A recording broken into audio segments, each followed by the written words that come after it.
Hello, hello. Good morning, good afternoon, and good evening to the Flight Sim world. This is Viperstrike 95, and today we're back with our around the world trip. And we're back here at St. Lucia's Hanawara International Airport. And today, this is day 13 of our around the world trip, as we're doing the countries of Barbados and St. Vincent and the Grenadines today. So we'll be checking out both countries today. I hope you're all doing well here on this Sunday morning, at least my time. So I hope you're all doing well. So before we get started with our flight plan stuff, I want to say quick hello to everyone in the chat. We have Devil Dude One, good to see you, Legend. You're doing the Philippines achievements. Nice. The Philippines is a beautiful country. We'll be exploring more of the Philippines when we get there on our journey. Afterwards, we have Super Typhon. Great to see you guys. Great to see one of my fellow mods. And I also want to say hello to everyone here in the lurkers. I want to say hello to all of you guys here too. Hello, hello. So let's go over today's flight plan for today. Ooh, here we are. Here's our flight plan. We're gonna start here at Hanawara International. We're gonna make a quick flight over to Barbados. We'll be around 120, 130 knots. We're gonna fly around 125 knots for this one. We're gonna make our way over to Barbados. We'll be checking out the island of Barbados. We'll be exploring all this sort of stuff. We'll be exploring a few parts of it, like the St. Nicholas Abbey, the rum distillery, and all that. And of course, we'll also be checking out um, the Gun Hill Signal Station as well. We'll be checking out some bits of Barbados as well. We'll be exploring that. We're going to make our first stop here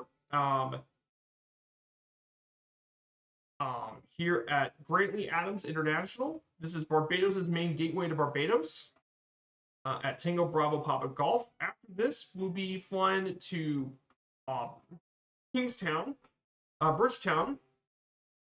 We'll be checking out Bridgetown. We'll be checking out some of the beaches here in Barbados. So we'll be checking that out. Make our way to Kingstown.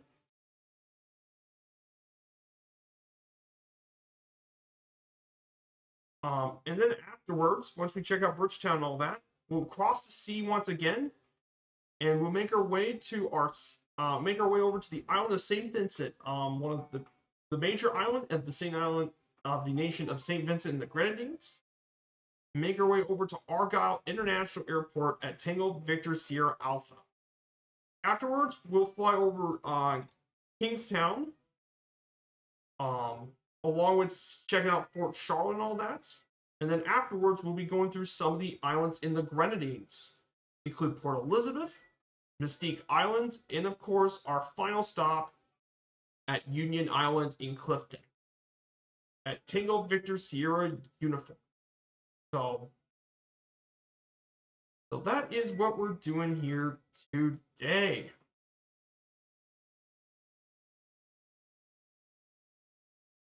So the plane we're taking here today is the good old Diamond DA40 New NG. I took that for today since I haven't taken this Diamond yet for this journey. It's the Diamond DA40 with its open glass cockpit and low wing. It should give us some great visibility, and it'll be a great thing to do when we check out the Caribbean islands. But this plane, very fast, very capable plane, really good range. There's nothing you can't really do in a Diamond DA40. It's a great workhorse of a GA airplane. Can't go never wrong. It's pretty simple to start up and get going.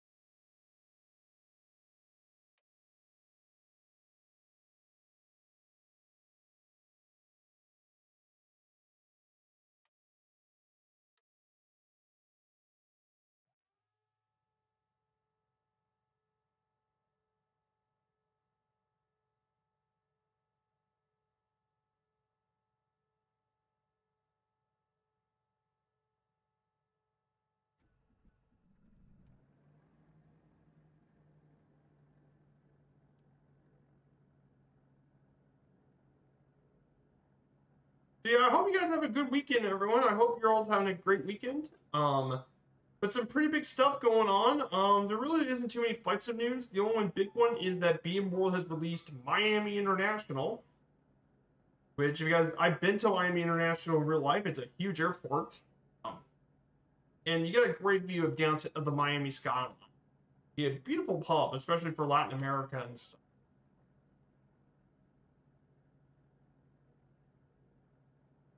So let's go ahead and get her going.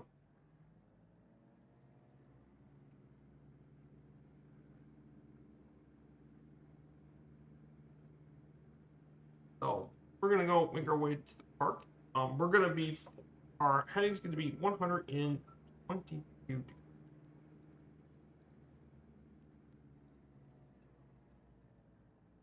And our cruise altitude for the first leg of the trip, our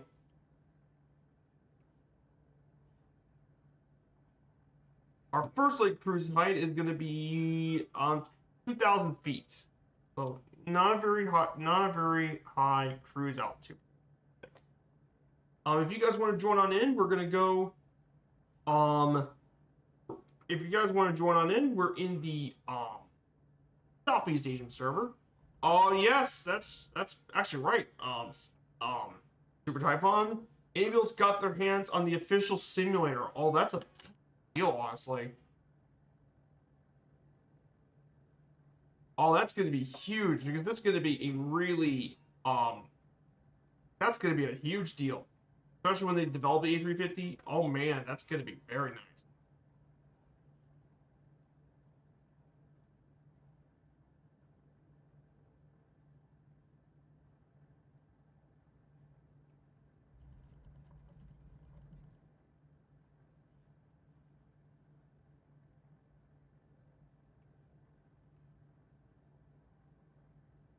Very, very cool. And of course, they also did have news for the Bluebirds M5. They're going to continue more progress. So they're continuing to work on the plane more.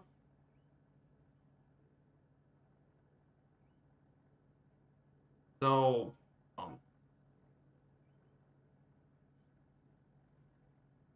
yeah, they said they're gonna be waiting for a bit. So I think we're not gonna see this plane until March, if I were to guess. But they said it's gonna move to more high fidelity, so that's gonna be quite good. Let's go ahead and get prepared to take off here in our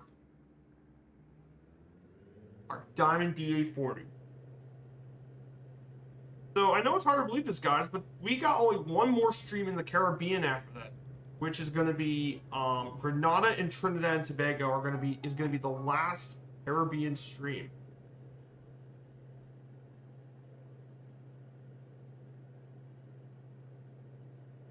And that's hard to believe that we only got one last Caribbean stream to talk about before we officially move on from the Caribbean to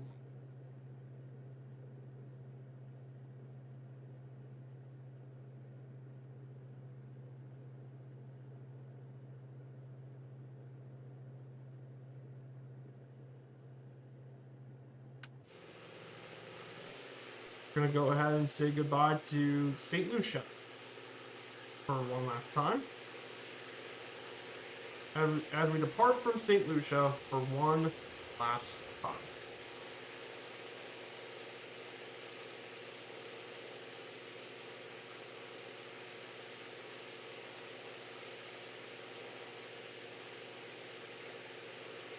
Okay, gonna go ahead and turn left.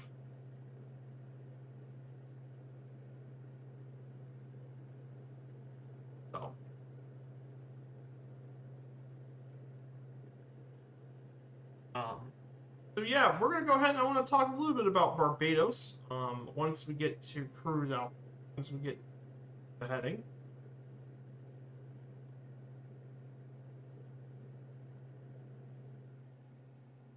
But yeah, that's the nice thing about flying this the DA40 is you have that open glass cockpit, so you have some insane visibility.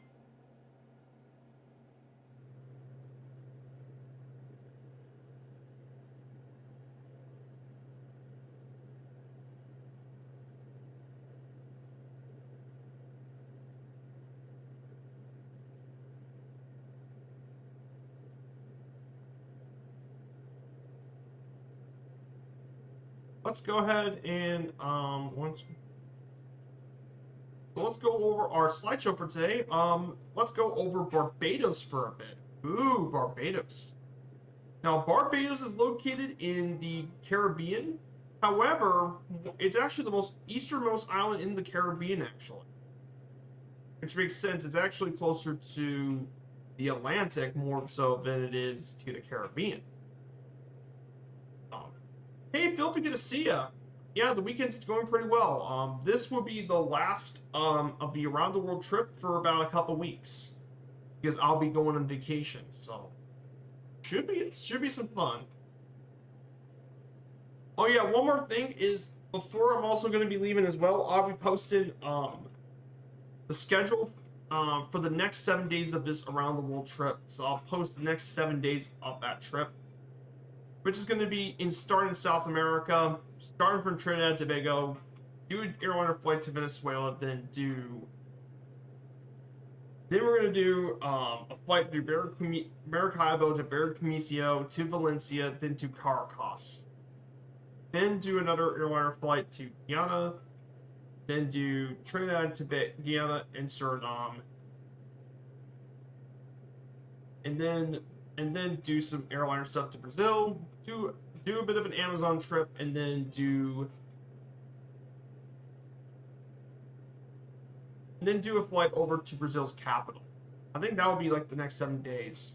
Yeah, because I'm going to do more of the airliner stuff for this trip because some of these South American countries are really big, and I still want to do some GA stuff on each of those countries, but I wanted to do something a little different.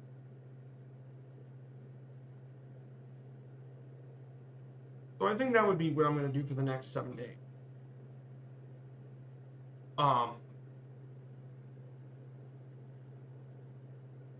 Barbados was actually inhabited by the Colingo people, but it really became part of the British colonies in 1627. It became a very successful plantation colony until slavery was abolished in 1833. It gained independence in 1966, and it became a republic in 2021. Barbados, however, even though it is technically an Atlantic island, it's still one of the most popular destinations in the region. So Barbados is definitely grown into a major destination here in the region.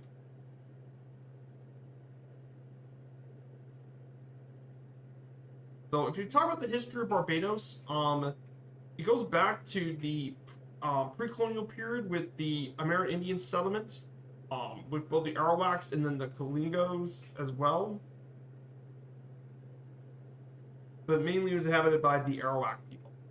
However, the first Europeans to arrive here, well, the problem is there wasn't very certain which Europeans got there first. Some people might have cited during the 15th or 16th century. Many believe it was the Portuguese on their way to Brazil were the first Europeans. But for the most part, this island was ignored by them. However, the first permanent settlement on this island actually came by the English on May 14, 1625, when it was captained by John Powell, and the settlement was settled what is now Hull Town by his younger brother Henry, consisting of 80 settlers and 10 indentured laborers. It was first established as a proprietary colony founded by Sir William Portland, and they were actually tenants. Much of the colonies were actually tenants here on the island. During the 1640s and 1660s, it attracted more than 2/3 of the total number of English immigrants to the Americas. In fact, there were 44 settlers in the West Indies. However, during the Cromwell days, in the 1650s, there were also large amounts of prisoner of wars, vagrants, and people who were illegally kidnapped or forcibly transferred to the island as servants. The last two of those groups particularly were Irish, where several thousand were infamously rounded by English merchants. And the main thing they grew out of here was sugar.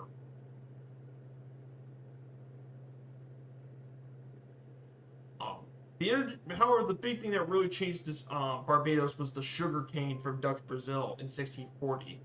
Completely transformed the society and landscape of Barbados. And as a result, Barbados eventually grew to have one of the world's biggest sugar industries.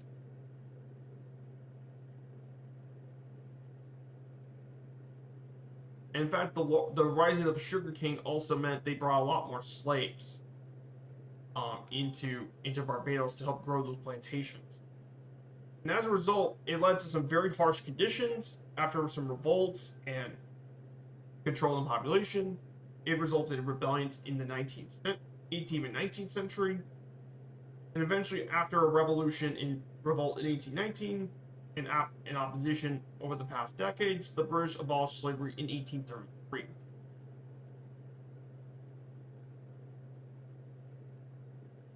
During the 20th century, the dissatisfaction of the situation in Barbados led to many to leave the country, and especially came during the 1930s with the Great Depression, as many demand better conditions for workers, legalization of unions, and a widening of the franchise. And they sent the British, in response, to a commission called the West Indies Royal Commission in 1938, and helped did many reforms on the island. One of those people was Greeley Herbert Adams, who helped form the Barbados Labour Party, who not only became the first premier of it as well, but eventually he led to the system that allowed Barbados to be independent on November 30th, 1866. After independence, the new prime minister was Errol Barrow, and he also sought to diversify the economy with agriculture and boost the industry and tourism sector, allowing Barbados to grow economically. And eventually, a couple of politician changes there, but it wasn't made major news for Barbados until in 2020, when the government announced in September 15, 2020, that they are intended to become a republic by November 30th, 2021, the 55th anniversary of independence, which meant the Barbadian monarchy was replaced by an elected president. And then in 2021, Barbados became republic, becoming one of the few Caribbean republics in the region. So, pretty big change as well.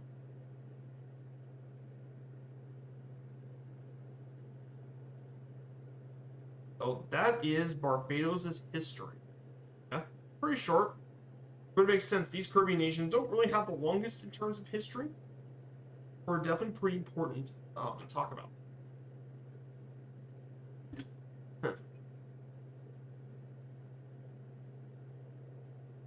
Let's see who's with us. We have Alec D in the DHC Port Caribou. Good to see you, Alec. Welcome on in. We're just flying the good old Diamond DA-40 across the Caribbean. So to our behind us, there is St. Vincent in the distance. But we're not going to head to St. Vincent. We're going to actually head first to Barbados. Since, plus we will be back to St. Vincent soon, in the second one.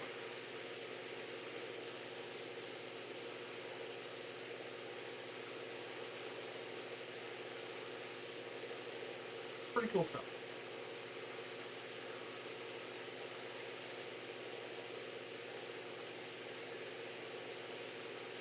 So yeah, guys, I think for next week, we only got one stream next week, which is the Firefly Air stream. I'm going to take the 737-800. We're going to do some cargo stuff.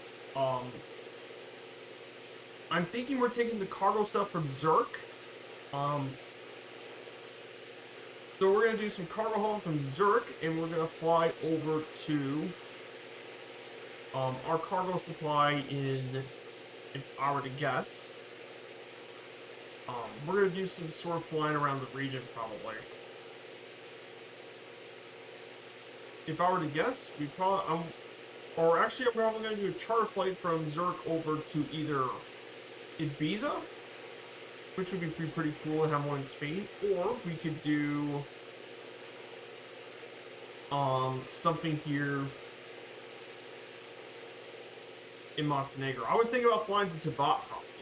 From Zurich to Tibet would be a pretty fun flight. That would be fun.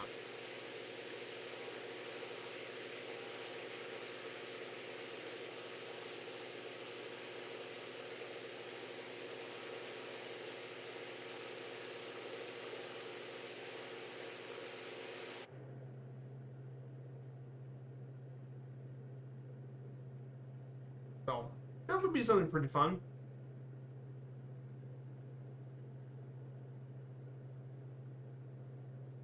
But yeah, I want to fly out of the hub in Zerk. I haven't flown out of Zerk for the Firefighter streams in a while, so I want to do some Zerk flying. The alternative for me being is that I do some flights around Western Europe. Probably Zurich to Frankfurt, then Frankfurt to Paris, and then Paris back to Zurich. Yeah, there's basically all sorts of things I could do.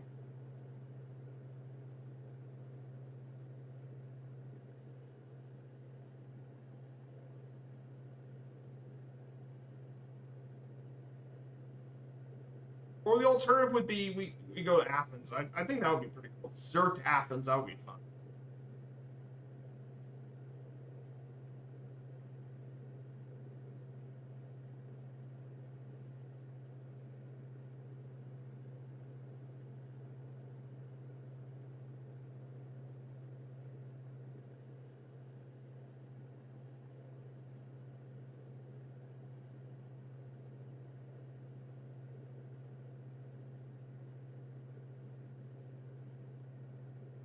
So yeah, I hope you guys have really cool plans this weekend. For me, for the future, there's a new achievement right now, which is the Philippines. So I'm gonna be doing some of that after today's stream. I'm gonna do the Philippines.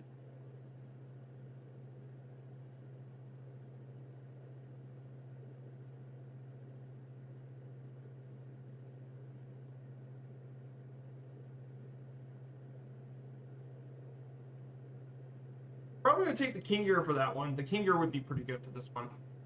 But yeah, we're gonna be doing the Philippines stuff, which is what we did a whole series on the Philippines.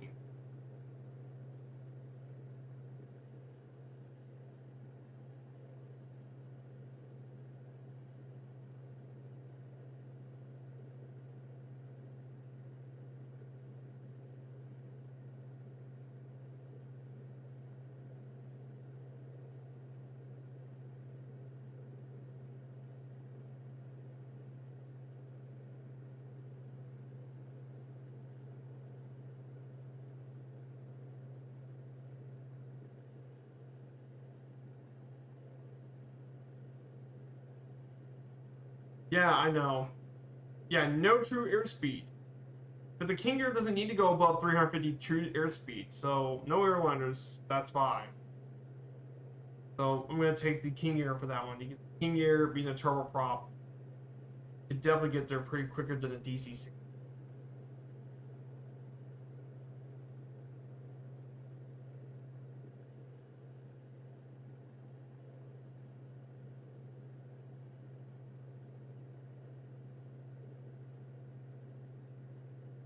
I mean, the ATR would also be a pretty good one too. The ATR, for the most part, wouldn't be a bad choice either.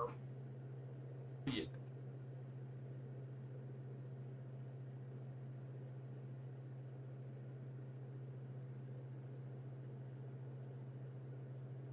Let's go ahead and I want to talk about the next part about the Barbados. Yeah. And that's the geography of Barbados. So Barbados's geography, compared to some of the other ones we visited, it's not as hilly as some of the other islands in the Caribbean. Um, it's actually pretty flat. As the highest point in the island is only 1,120 feet above sea level at Mount Hillaby. It's also known for its rolling hills that generally parallel the coast. And as a result, it's definitely very different compared to some of the other islands that we visited on the Windward Island.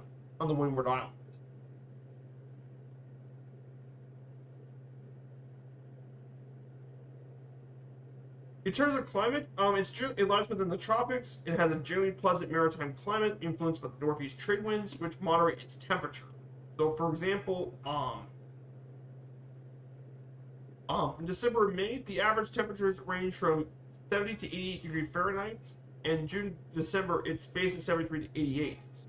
So it's actually pretty nice all year round in terms of temperature.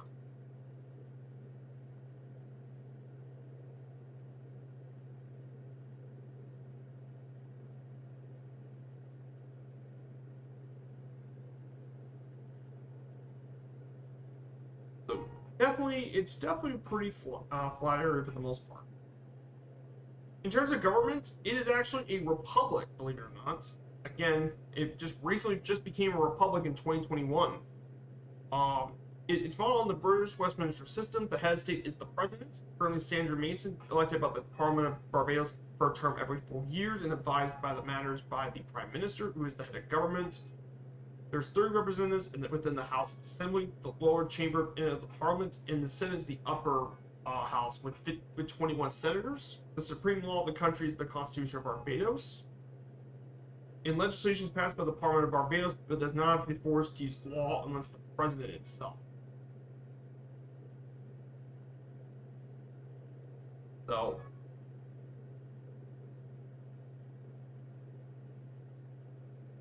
there is that much too. And then in terms of economy, Barbados is the 52nd richest country in the world by GDP per capita, which is actually really high in the Caribbean. It has a well-developed mixed economy with a moderately high standard of living. However, despite this, about 20% of Barbadians live in poverty and 10% can't meet basic food needs. Historically, it has been dependent on sugarcane and related activities, but since the late 70s, early 80s, it's been much more into manufacturing and tourism.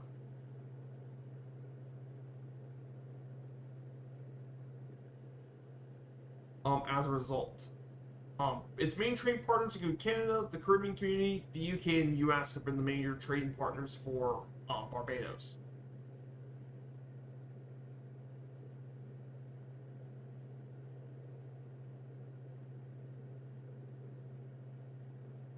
And tourism is a huge deal in Barbados. That's because Barbados really has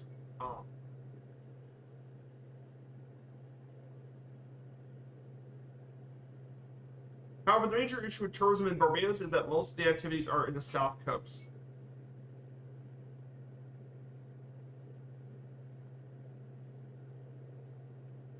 And there's tons of places to visit here, including the George Washington House and a few other landmarks. So there's plenty of stuff for tourism.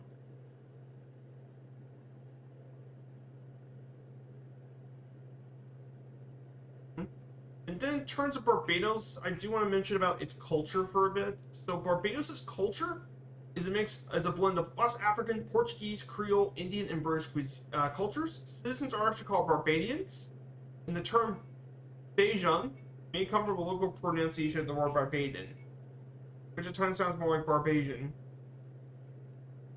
The largest carnival-like event takes place in the island is the Crop Over Festival, which was established in 1974. It includes musical competitions for traditional activities and features many of the island's homegrown music for the year. And it coincides from the beginning of July and ends at Condonement Day in the first Monday of August. In addition to this, Barbadian art has evolved over the centuries and influenced by the complex history of the island. With the interplay of African, European, and Caribbean influences has given rise to a unique artistic heritage that continues to inspire modern artists.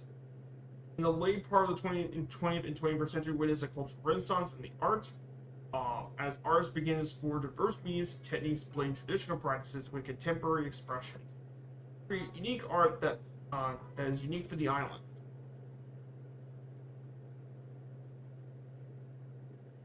And then when you talk about the cuisine, Bajan cuisine is actually a mixture of African, Indian, Irish, Creole, and British influences. A typical meal in Barbados consists of meat or fish, normally marinated with a mixture of herbs and spices, hot side dishes, and one or more salads. And those side dishes can include pickled cucumber, fish cakes, bank, or etc. The national dish of Barbados is cuckoo and flying fish with spicy gravy. Another meal would be put in sauce, which is pickled pork with spiced sweet potatoes. However, one of the really cool claims to fame for Barbados cuisine is rum. The Mount Gay Rum Visitor Center claims to be the world's oldest rum company, with the earliest deed coming back to 1703.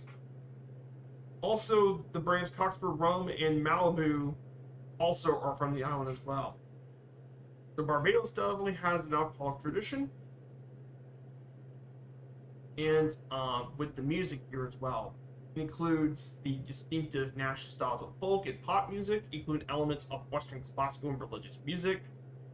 The culture of Barbados is a syncretic mix of African and British elements, with the islands reflecting the mix of song types, styles, instrumentation, dances, and aesthetic principles.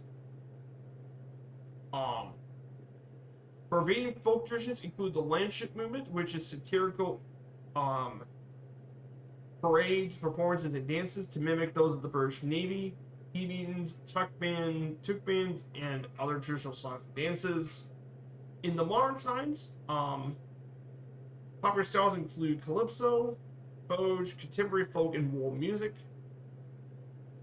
It's also one of the few centers of Caribbean jazz, so pretty important stuff. Know about. I hope I'm not going through the information too quickly, but I mean, we're getting very, very close to Barbados. We're just about 39 miles until we make land shore in Barbados. So I hope I'm not getting there too quickly. But and then finally for sports, Barbados, cricket is very popular now, like many other Caribbean countries. Cricket's very popular, and usually the West Indies cricket team consists of several Barbadian players. It has produced many great cricketers, including the well-known Sir Garfield Sobers, as well as Sir Frank Worrell, Sir Clyde Walcott, and Sir Everton Weekes are very famous cricketers that come from Barbados. In addition to this as well, horse racing is also well known at the historic Garrison Savannah. They do lots of horse racing. Polo is very popular among the rich elite on the island, as polo is very popular. Basketball has been increasingly popular, and even its national team has been quite successful despite its smaller size. Has actually been quite successful. And currently in the FIBA ranking, they're 15th in the world. They're a top 15 basketball team in the world, which is pretty insane to think about. Barbados is actually an upper tier basketball.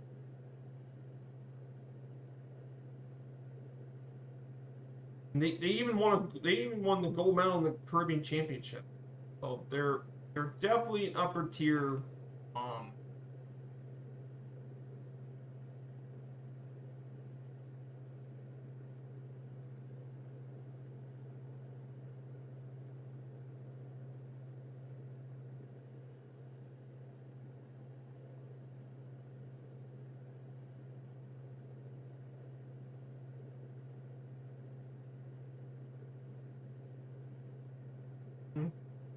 So that is about sports. So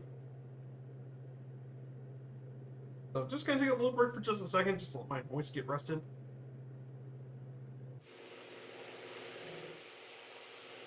We have beautiful day here in the Caribbean.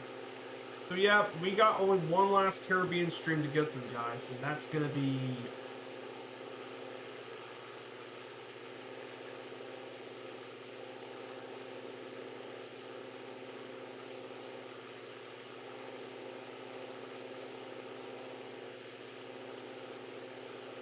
and that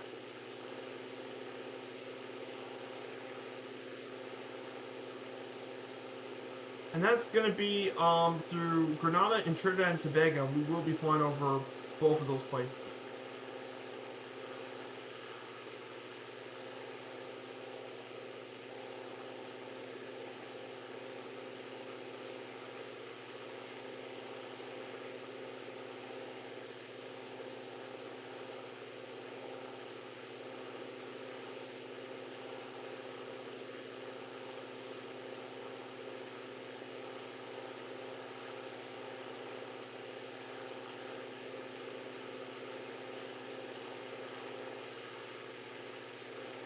And that one's going to be a 269 nautical mile flight, so this one's going to be a pretty decent flight. And now we'll get through Grenada and Trinidad and Tobago. And that will be the last stream in the Caribbean. The rest of it is going to be a bit more interesting.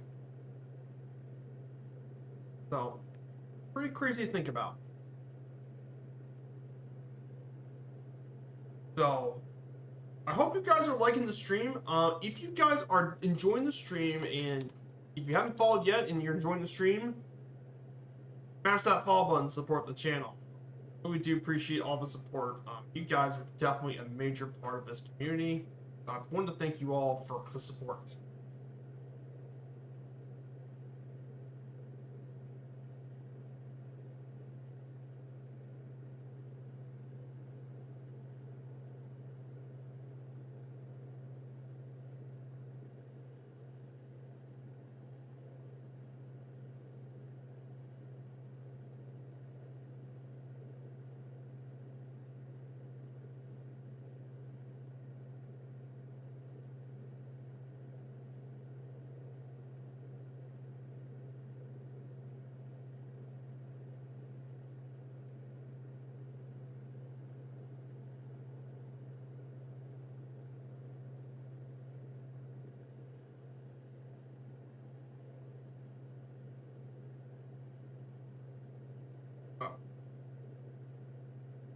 Oh.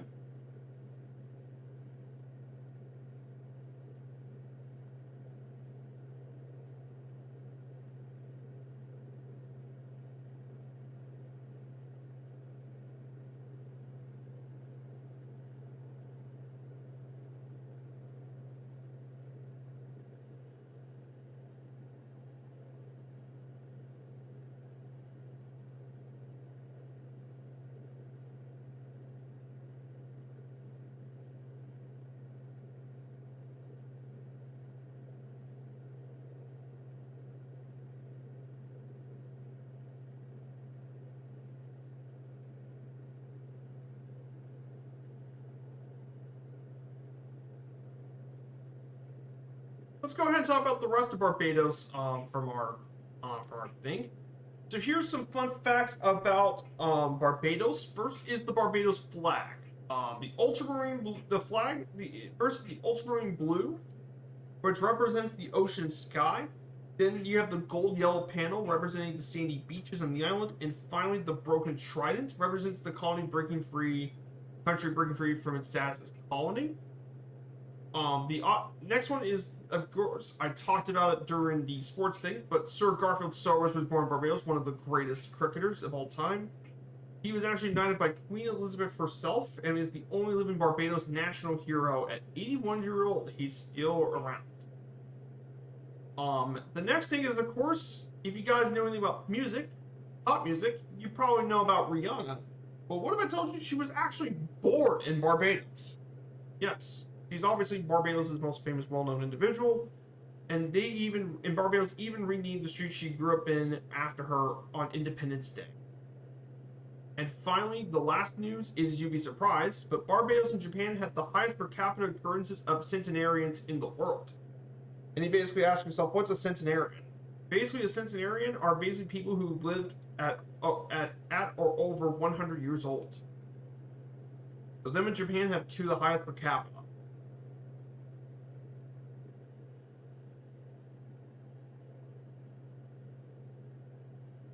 So that's definitely some fun facts. Here are some landmarks to check out while in Barbados. We have the St. Nicholas Abbey, which was built in 1658 by Benjamin Berenger. It's currently a plantation house, museum, and rum distillery, and is one of the finest sites in the country. And encompasses over 400 acres of sugarcane fields, tropical gullies, and mahogany forest, along with formal gardens. Then the next one, you'd be surprised, is the George Washington House. Yes, George Washington actually visited this house back in 1751. In fact, he visited and stayed here for 2 months with his alien brother Lawrence. So yes, this was actually the only country George Washington had actually left the United States for, is Barbados. I mean, how interesting is that?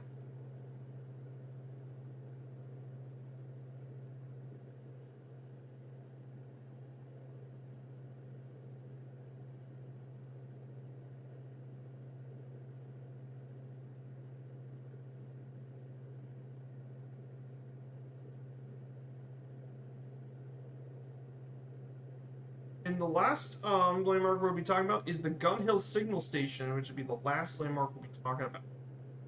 So the building has a rich history as one of the 6 signal stations erected across it after the 1816 slave rebellion. Stations were positioned to offer the best views of the entire islands, and Gun Hill also contains some memorabilia in Barbados. And then finally, the last 2 slides for Barbados is going to be Bridgetown, which is the capital city of Barbados and its largest urban area. Bridgetown has a population of around 110,000. It was founded alongside Carlisle Bay. It was established in 1628 and is a major West Indies tourist destination for financial, information, convention center, and a cruise ship port of call in the Caribbean. Its historic center was actually a UNESCO World Heritage Site back in 2011, and most infamously, as well. And of course, this area does have an airport, and it's the only airport really on the island, and that's Grantley Adams International Tango Bravo Papa Bravo. It is the country's port of entry by air. It has direct service to the U.S., Canada, Central America, and Europe. And in 2016, it was the 8th busiest airport in the entire Caribbean. It was originally known as Sewell Airport, but it's been renamed after the first premier, Sir Grantley Herbert Adams, in 1976. It was also the 3rd busiest airport in the Western Antilles after Queen Beatrix in Aruba and Point Peter in Guadeloupe. Currently has one runway, but 927 at 11,000 feet. Pretty long runway. And some of the destinations include destinations in the Caribbean like Antigua, Castries, Dominica, Port-au-France, Georgetown, Grenada, Port of Spain, St. Kitts, St. Martin, St. Vincent, Tobago, Grand Cayman, and then of course North American destinations like Toronto, Montreal, Charlotte, Miami, Atlanta, Boston, New York, and then South American destinations like Caracas, Colomar,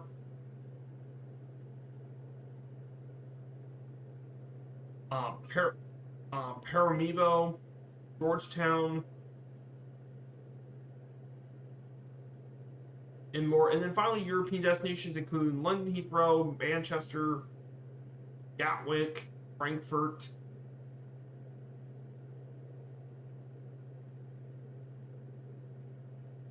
are the main European destinations out of Grantley Adams. So that wraps up Barbados, everyone. And look at that. We came here at a good time. That I ended my talk. We got here at a good time. We're in Barbados finally. So yeah, let's take a look at the island, shall we?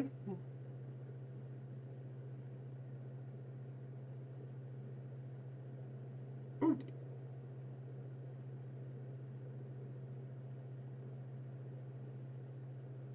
Yeah. You guys have come here at a good time. Here in Barbados. Yeah, I would like to visit Barbados someday. That would be a really cool island to visit.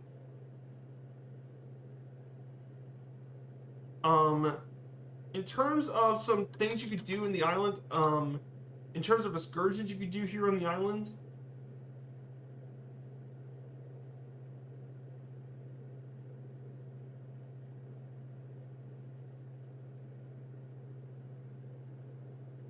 according to my website, here are some excursions. There's a Best of Barbados. You visit Sunbury Plantation Tropical Garden.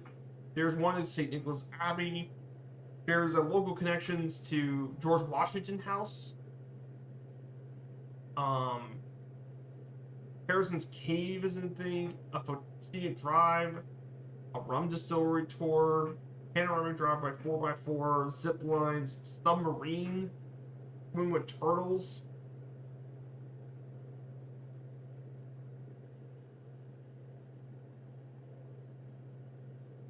Definitely some pretty cool stuff.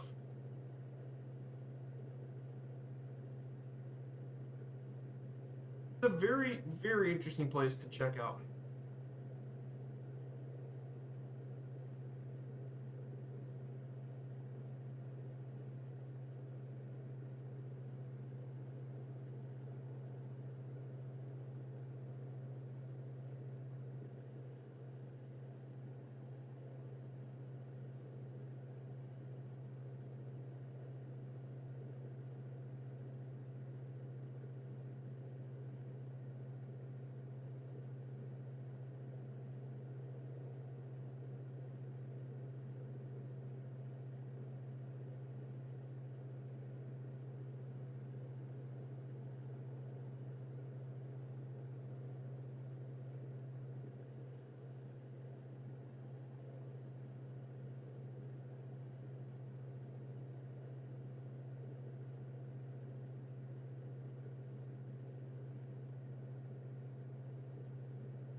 They did put some interesting waypoints.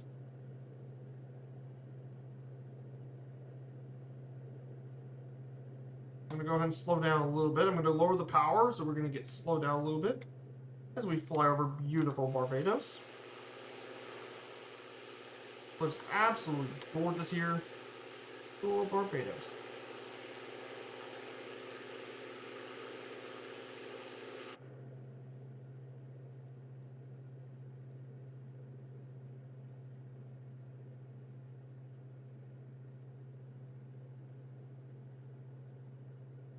Hey, good to see you, Kingsman and Dougal. Good to see you. The flight's going well, Dougal. We're actually in Barbados right now. We're actually visiting Barbados and St. Vincent today. We're here exploring Barbados, a place I really do want to check out as well. So listed some waypoints like the Malgi Rum Distillery, St. Nicholas Abbey, which it could very well be a POI here since. I also listed the Gun Hill Signal Station, the Sunbury Plantation. I did a few Barbados ones. I got one for George Washington House as well. Got some interesting landmarks. There's the distillery.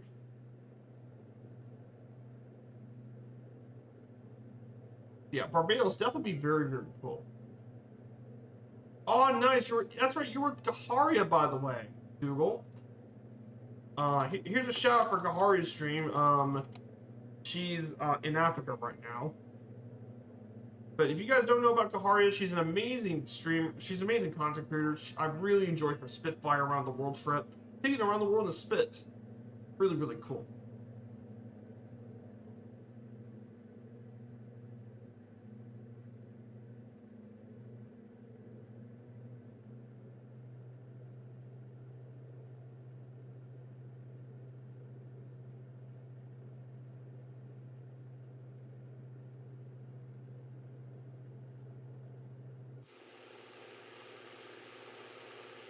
Yeah, look at this. That's definitely pretty.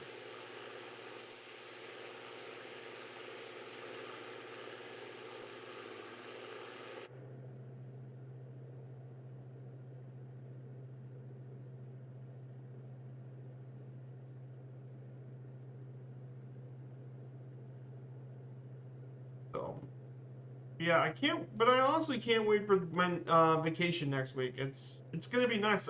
This time, next week I'm gonna be I'm gonna be at sea to Mexico. Because I'm gonna be heading out to Mexico next week, so I can't wait to check out Mexico.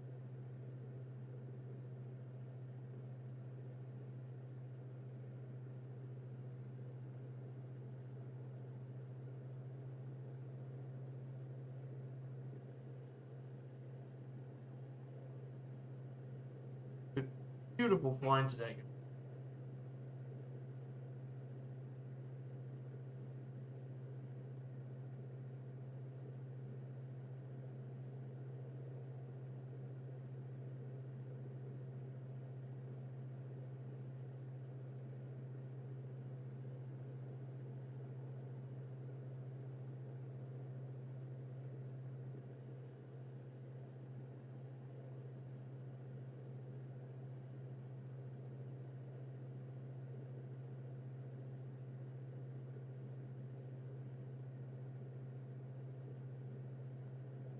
A beautiful trip. So guys, I want to ask you all a question since we're about nearly done with the Caribbean and such. If you had to pick one Caribbean country that we visit on this trip, which one would you guys be more interested in visiting? Honestly. Now, of course, it can't be any place you have visited before. So for me, for example, I can't pick Dominican Republic or Jamaica or it could be any of those islands. Like, I've already visited the Bahamas, I already visited Jamaica, and I already visited the Dominican Republic. So if I had to pick one island that I would really love to visit, it would probably either be Dominica, or I would probably like to check out St. Lucia. Those would be my two places I would like to visit. Those are absolutely gorgeous landscape.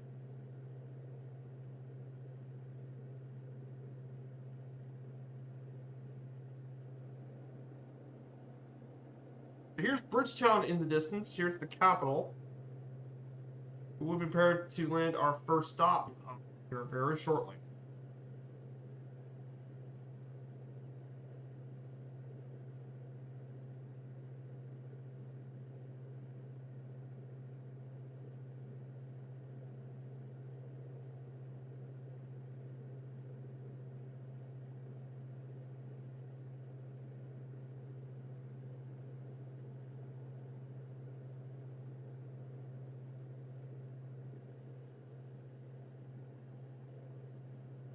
Oh yeah, I know you've been to the islands in the sim, but which one would you visit in real life, though? That's my question is, which one of the places are you wanting to visit IRL?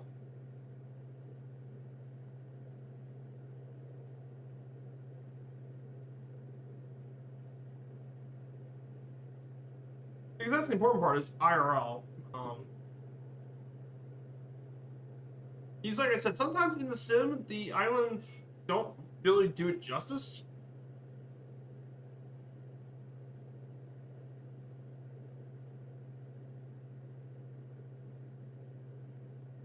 So once we land at Greatly Adams, once we leave Bridgetown, after we land here and leave Bridgetown, we'll talk about St. Vincent and the Grenadines.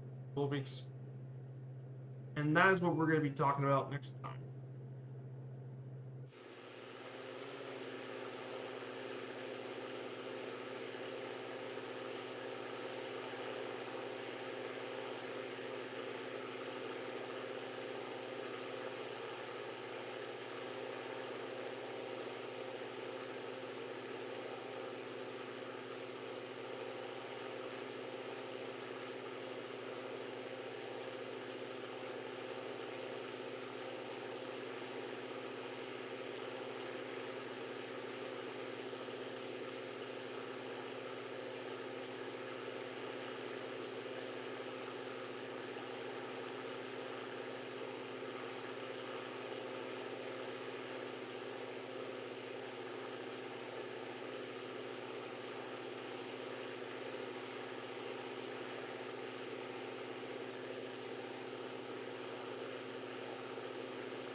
I missed the plantations.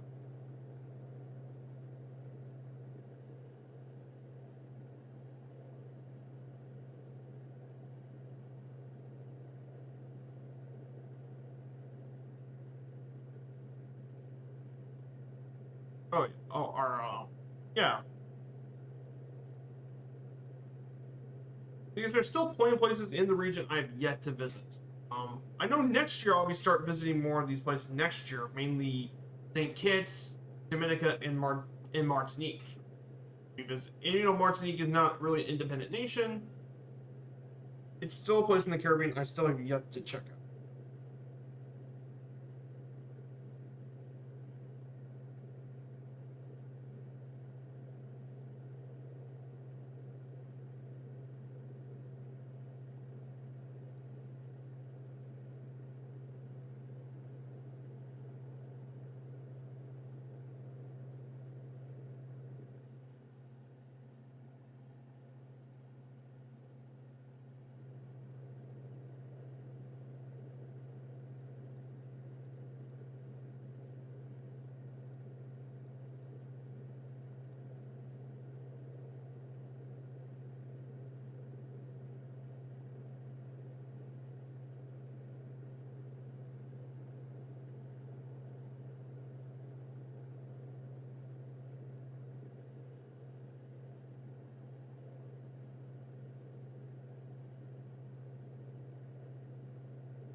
Oh, nice. Remember main Europe only. Ah, I gotcha.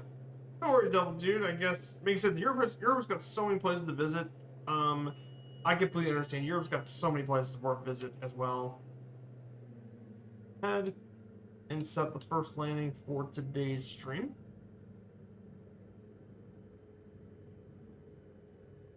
Here's Grantley Adams here in Barbados.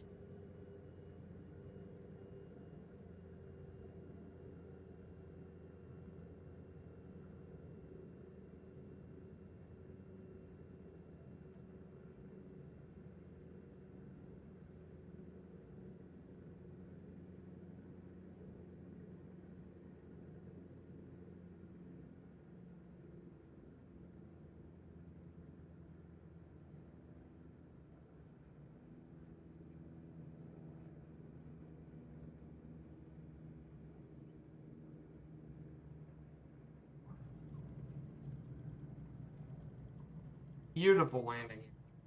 Beautiful landing, guys.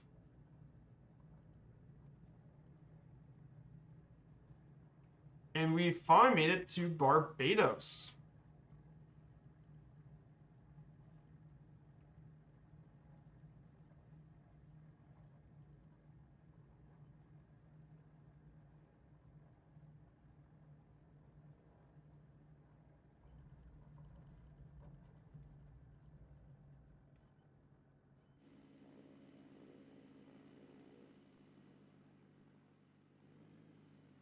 So this is Grantley Adams International in Barbados. Definitely a great place to land here in the Caribbean. On your adventures, definitely. I'll take a quick bow break, and I'll be back. I gotta take a quick break. So see you back in just a few minutes. I gotta take a quick break.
Oh, guys, we're back. Thank you guys for being patient. So gotta take a quick bob break. So now we're gonna head back and let's go ahead and prepare for our second leg over to St. Vincent. So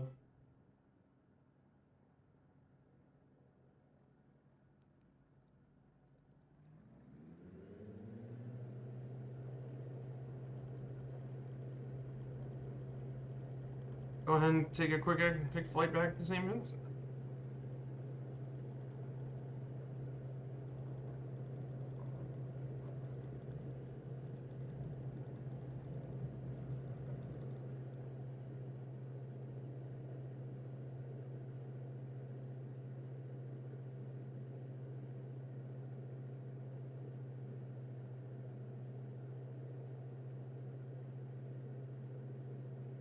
Oh, back up.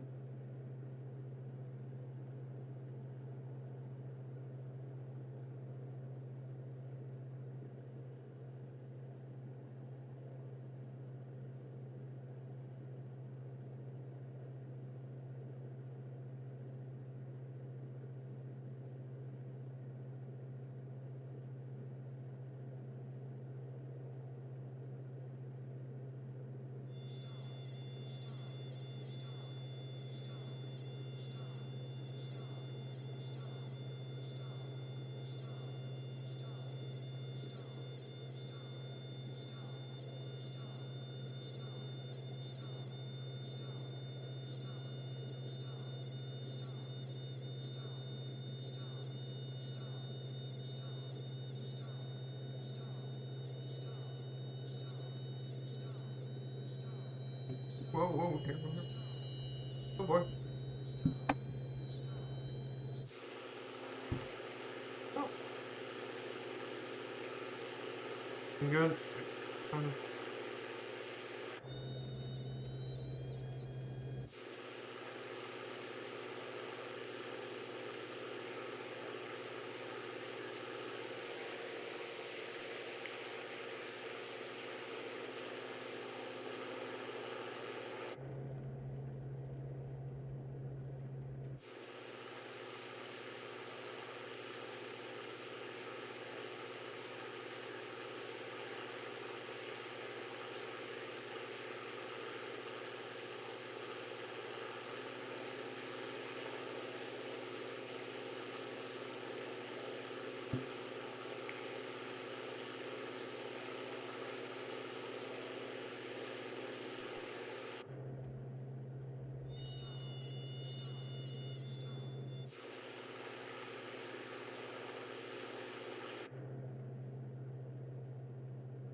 Yeah, I had a bit of a little accident. Oh no.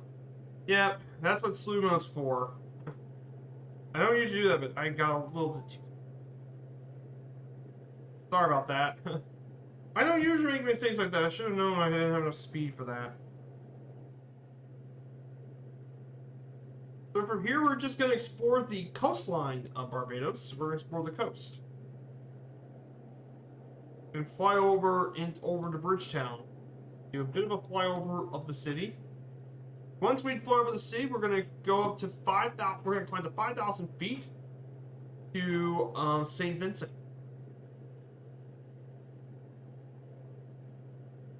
Just head-on collision with the ground.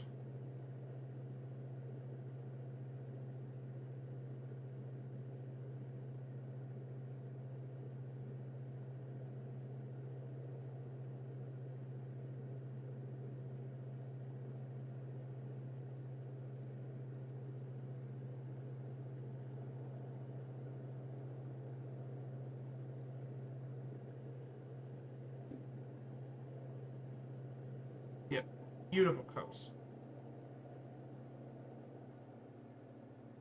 Beautiful coast.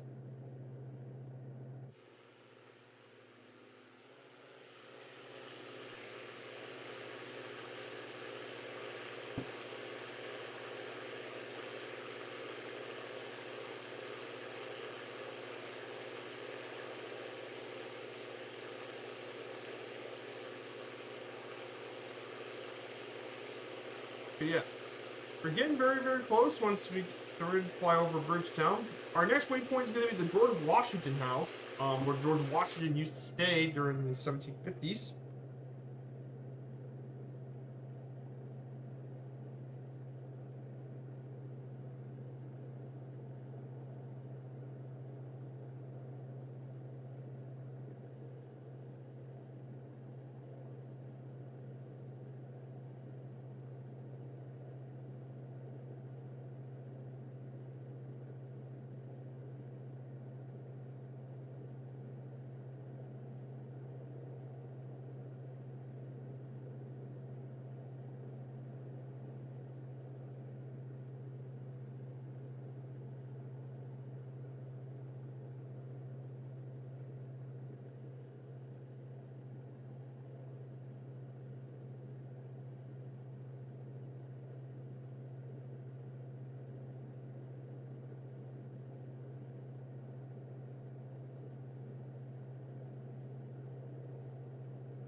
This is Bridgetown, everyone.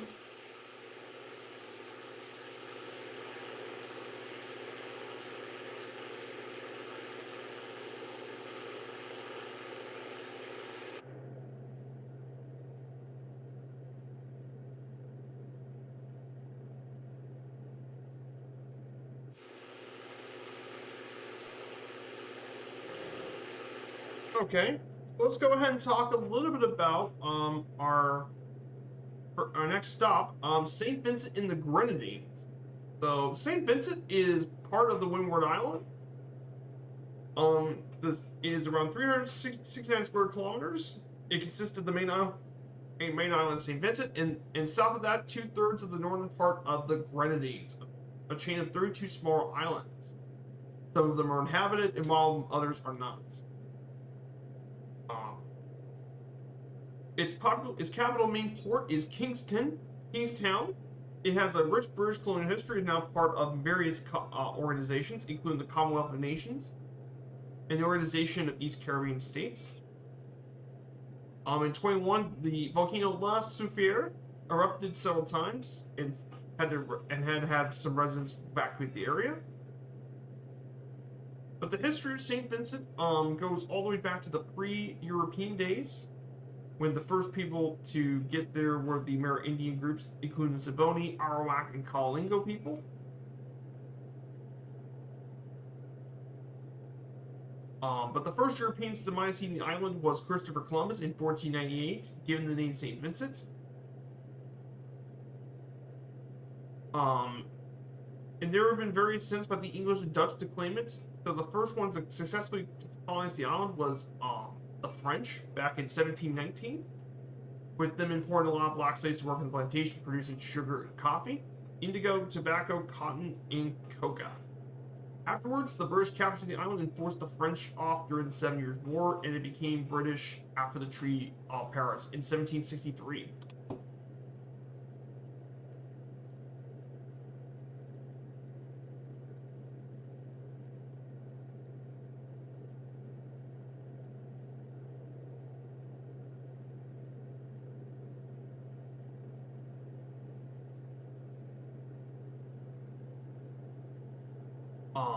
Afterwards, the French recaptured it again in 1779, but the British regained after the Treaty of Versailles in 1783.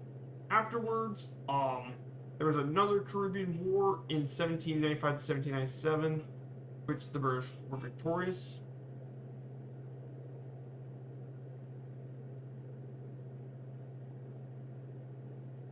The British abolished slavery in 1833. An apprenticeship took over, which ended in 1838, which helped in some of the labor shortages.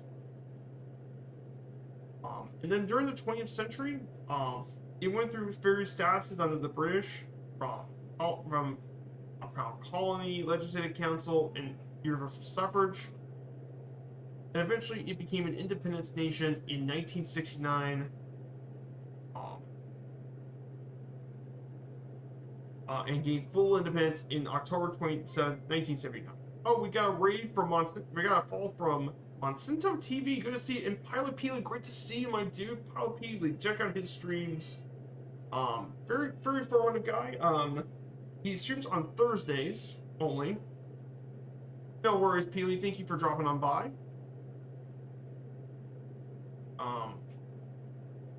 We're getting on here pretty soon. We just went over Barbados, and we're now flying our way over to the island of St. Vincent and the Grenadines. After independence, the first prime minister of the country was Milton Canto, and he ruled until 1984. They went through a couple of previous elections. Ultimately, currently, the most recent victory was Ralph Gonsalves. And then the volcano La Sophia, which is an active volcano, still has erupted once again in 2021. So that wraps up St. Vincent's history. There really isn't a lot of history to talk about here in St. Vincent.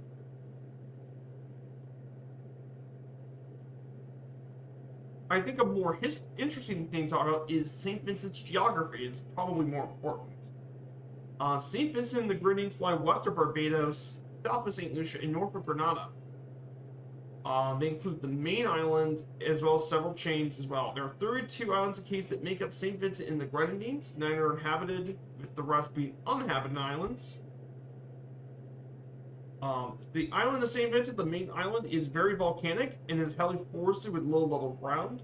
The windward side is kind of rocky and steep, with the leeward being more sandy beaches and bays. The highest peak is, of course, the volcano at 4,049 feet. There's a couple of other mountains. There's also 2 other terrestrial regions, the most forest of the Windward Islands and the Lesser Antilles dry forest. So,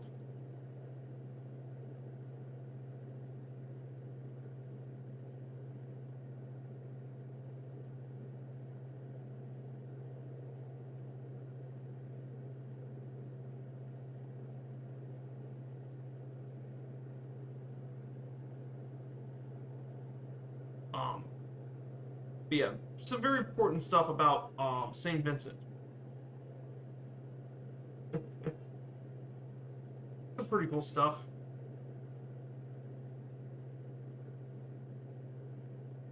When talking about St. Vincent, the government of St. Vincent is very similar to many of the other British islands in the Caribbean. They are actually a constitutional monarchy led by King Charles III. He's the king. He does not reside in the islands and is represented as head of state in the country by the Governor General, currently Susan Dugan, who was the first woman to hold office in St. Vincent. The office of Governor General has mainly ceremonial functions, though the control of government is with the Prime Minister and their cabinet, ruled by Ralph Gonsalves since 2001. The legislative branch is unicameral with a House of Assembly, selecting 15 members and 6 appointed members as senator. The judicial branch is divided into district courts, the Eastern Caribbean Supreme Court, and the Privy Court of the UK. So there really isn't too much going on with that.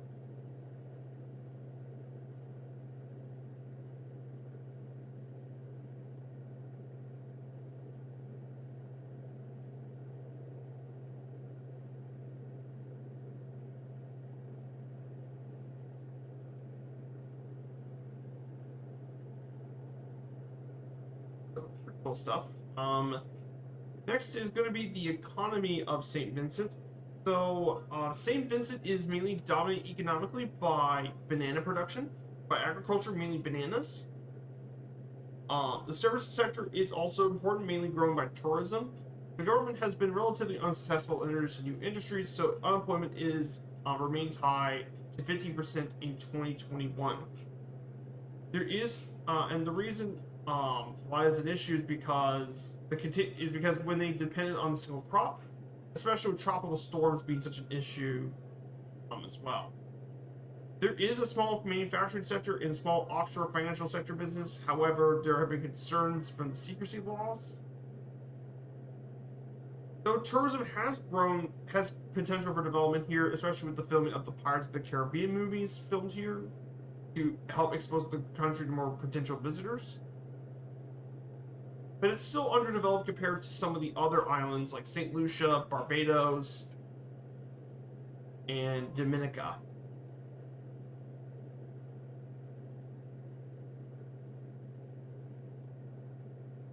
That's something to keep in mind. In terms of culture, St. Vincent and just like the rest of the Caribbean, cricket's very popular, but also rugby, associated football, and is popular among men. For women, netball is the most popular sport with women.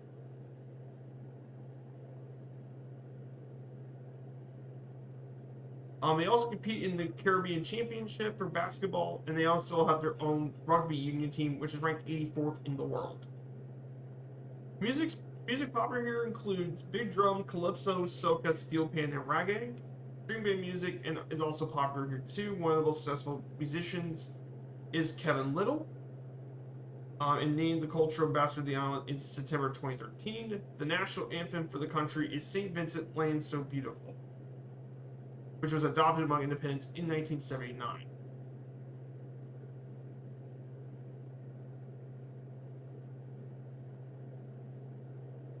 So that kind of wraps up the culture side of things for St. Vincent and the Grenadines.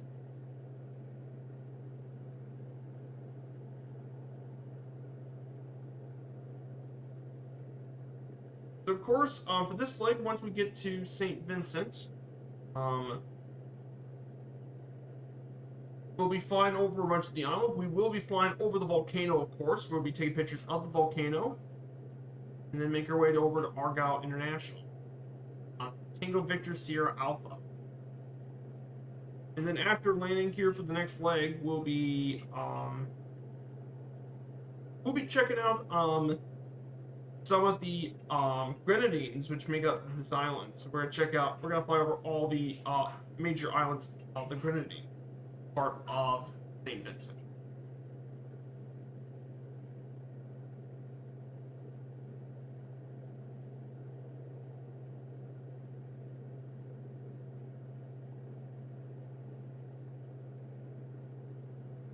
So, beautiful, beautiful day, and look at that. We see St. Vincent in the distance. How cool is that?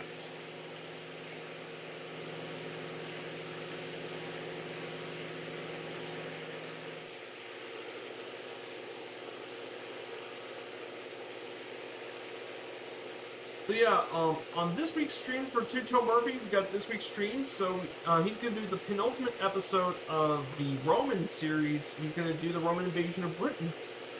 Flying over to Brussels, then to Calais, and then going to Biggin Hill before stopping at Luton Airport into PC-12, and then for the 23rd he's gonna fly over the Persian Gulf, going over to Stop Airport from Iran, then fly over to the UAE from Dubai, and then over to Abu Dhabi. So it should be nice on this week's Smurf streams. Be a pretty nice week.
here it is, guys. St. Vincent.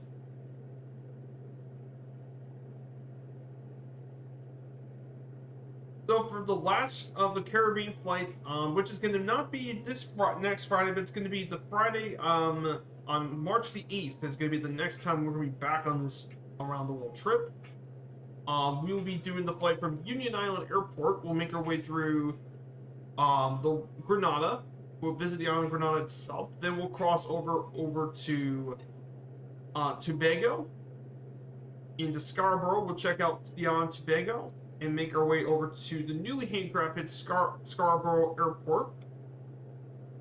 Tango Tango Charlie Papa, and then the last we'll be flying over the island of Tobago. We'll be doing that and fly over the rest of Trinidad. We'll be flying over the entirety of the island and make our way over to Port of Spain and make a landing here at Piarco International Airport, Tango Tango Papa Papa, here at Trinidad and Tobago. And that will complete the last Caribbean stream for this trip here in the Caribbean. I mean, can you guys... Hey, good to see you, Managing Lobbyist. Azor VPI and Zeri Ustad. First time chats. Welcome on in. Hope this isn't spam, though. This can't be good if it's spam. Hope it isn't.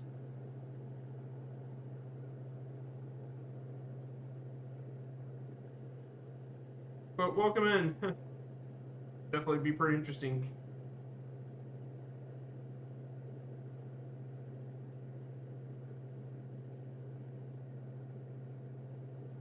Oh, visit spam? Okay. Okay. Oh dear, spam. Get rid.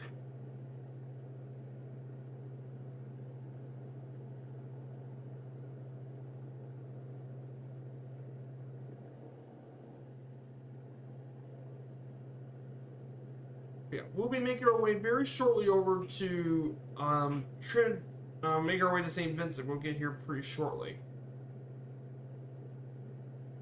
So, returning this, we're just about yeah, we're about 60 nautical miles away from St. Vincent, so we'll get there in about 30 minutes or something.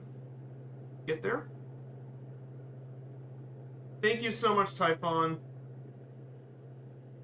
I definitely appreciate it. Thanks, Typhon. I really do appreciate it.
Oh my gosh, the spammers everywhere.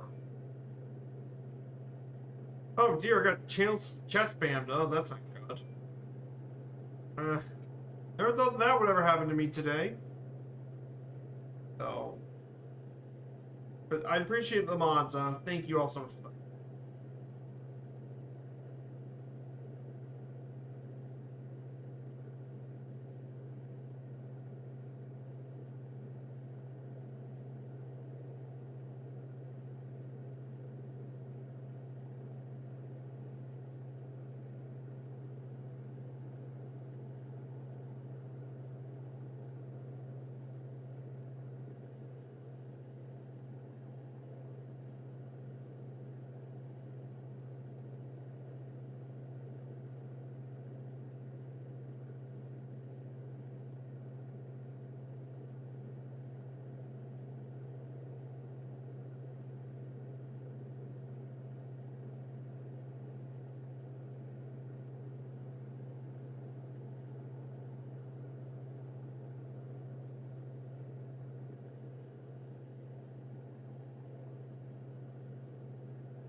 Oh, yeah, tell me about it. I got chat spammed.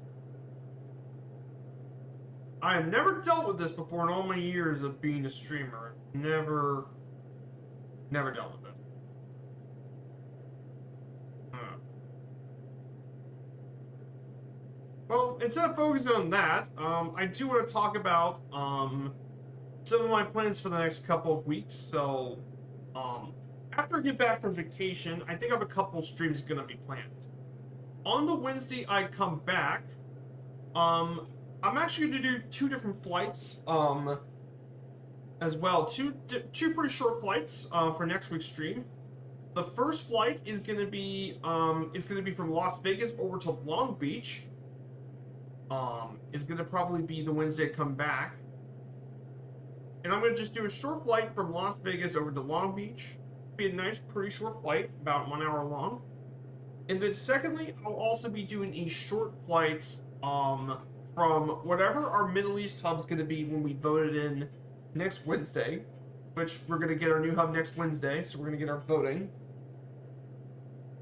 It'll be whatever short haul flight is going to be from the Middle East. So if Dubai's the hub, which was my number one, it would be Dubai over to Muscat. If it's Abu Dhabi or Dubai, it's going to be that to Muscat. If it's Qatar, if it's Doha, I'll probably do one to Kish Island, Kish or Bandar Abbas. If it's Bahrain, it would be Bahrain over to Riyadh. And then finally, if it's Kuwait, God forbid if it's Kuwait City, I really doubt it. It's going to be Kuwait City over to Danem. But yeah, that's what's going to be for the Wednesday I get back. Because I definitely want to do... And then the Wednesday afterwards is going to be recreate my trip, which is going to be Puerto Vallarta, Mazatlan, Cabo San Lucas. That's kind of how I want to plan this going forward for the next couple of streams. Don't take it personally, Viper. I know. It's just the first time I've ever had to go through any of this.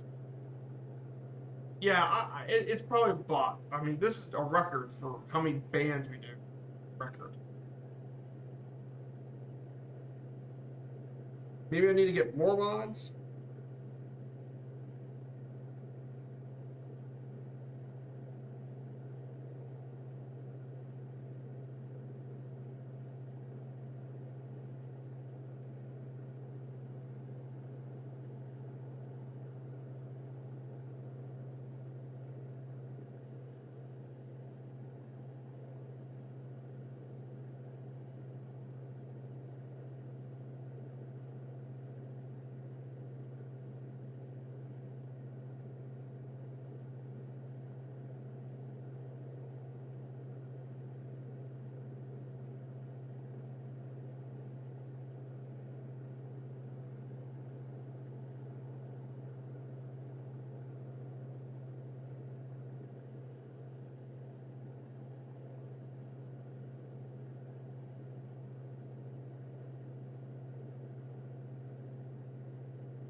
I guess I could always turn on follower mode.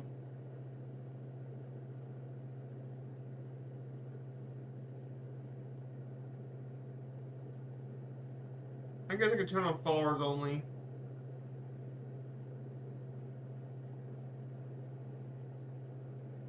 Oh my.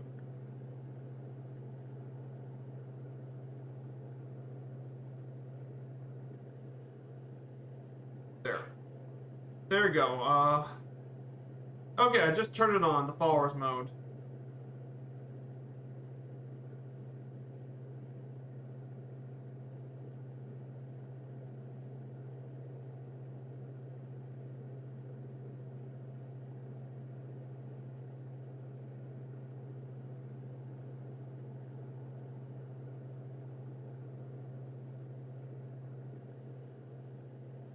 So, okay, just man, I never had this before. But thank you, Dougal and Super Typhon for your all's help.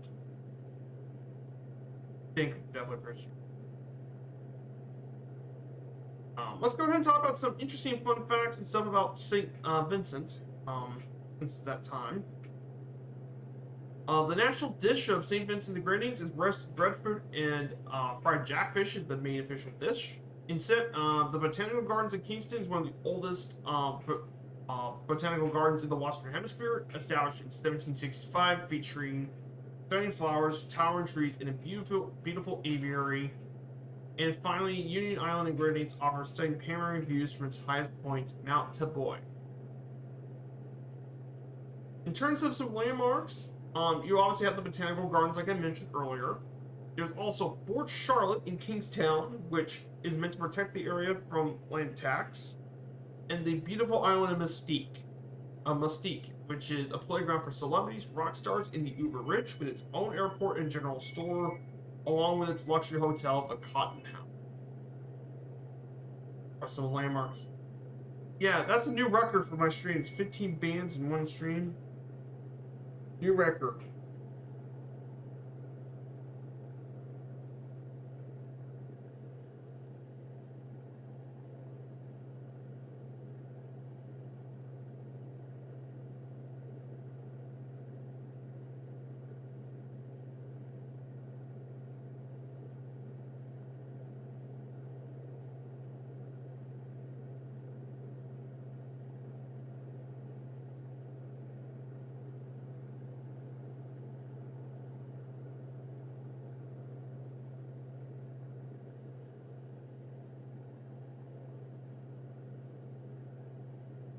Hey, welcome to the big time.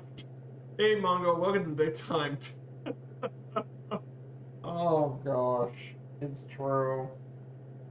Oh man. Good to see you, Mongo. Yeah, beautiful stuff. So we're gonna be checking out Kingstown very soon, the capital of St. Vincent in the Grenadines. The city is the main port. And biggest commercial center of the islands, population of 25,000 people. It was founded in 1722 by the French. However, it's got a less known reputation as being the this is where they did a lot of the trafficking of geckos, which are very popular in the region. Apparently, this is where they did a lot of the stuff with the geckos.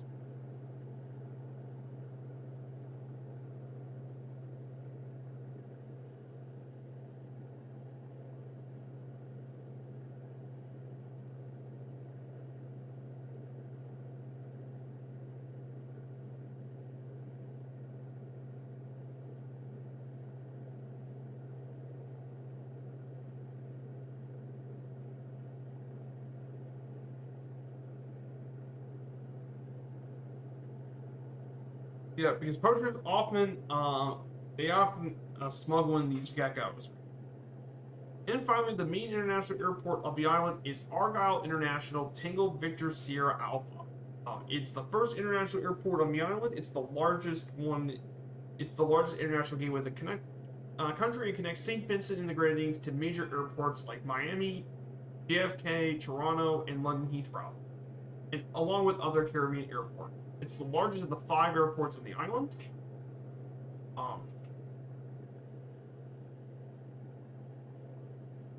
And Argyle serves as a gateway to the Grenadines as well. It's the second solar-powered airport in the Caribbean after the one in Antigua. And it's a pretty new airport too. Argyle was just only opened on February 14, 2017. So it's a new airport. It's a relatively new facility. But there have been flights operating in the area in the past. Destinations out here include Toronto, Miami, Barbados, Castries, Grenada, New York, Caracas, Havana, Grenada, and London.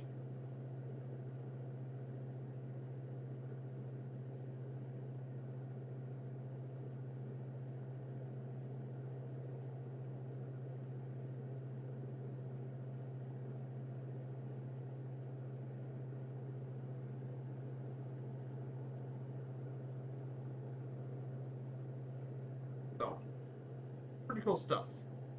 So yeah, be very excited to check out St. Vincent, guys.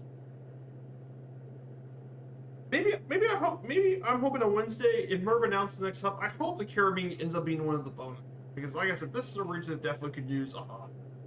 Not a big hub, but a smaller one could definitely work.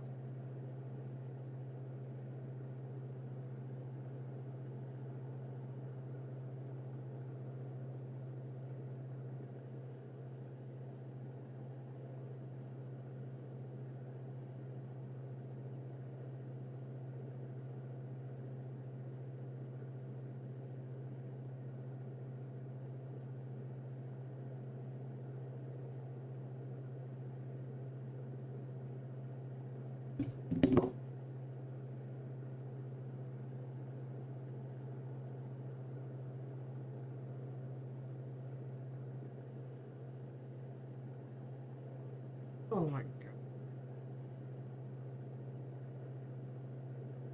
Ah.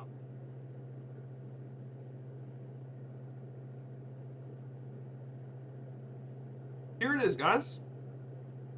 But yeah, if you guys are liking this fight and if you guys like the information, I hope you guys do. If you like it, smash that follow button, support the channel.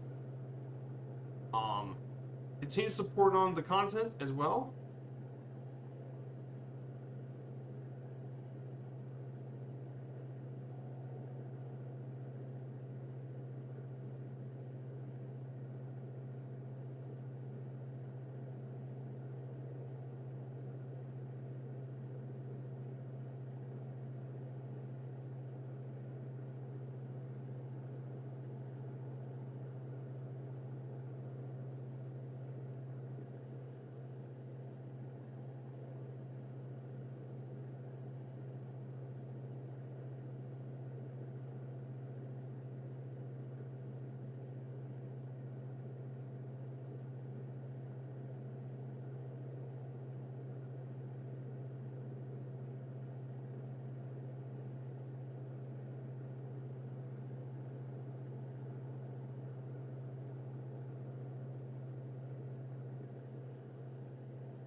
So, according to my excursions page for St. Vincent, from the cruise site on Princess, there's a list of a few excursions on the island. They did one Best of St. Vincent, the Gardens of Valley. They had the highlights of Kingstown, Easy Drive St. Vincent. They visited the island of Bikila by sailing catamaran to Bikila. Coastal Cruise Waterfall and snorkeling. Are some of the excursions they do around here.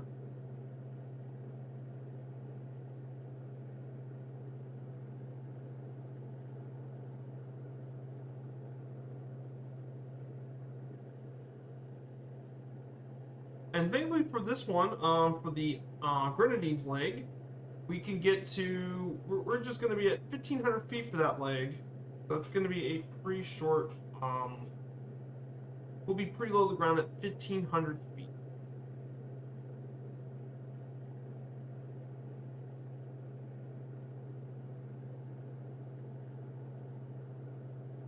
So that'll be good news, and we'll get to see the islands from.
There's a little tired this morning. Just woke up pretty early in the morning to prepare for the stream. I got to wake up a little early.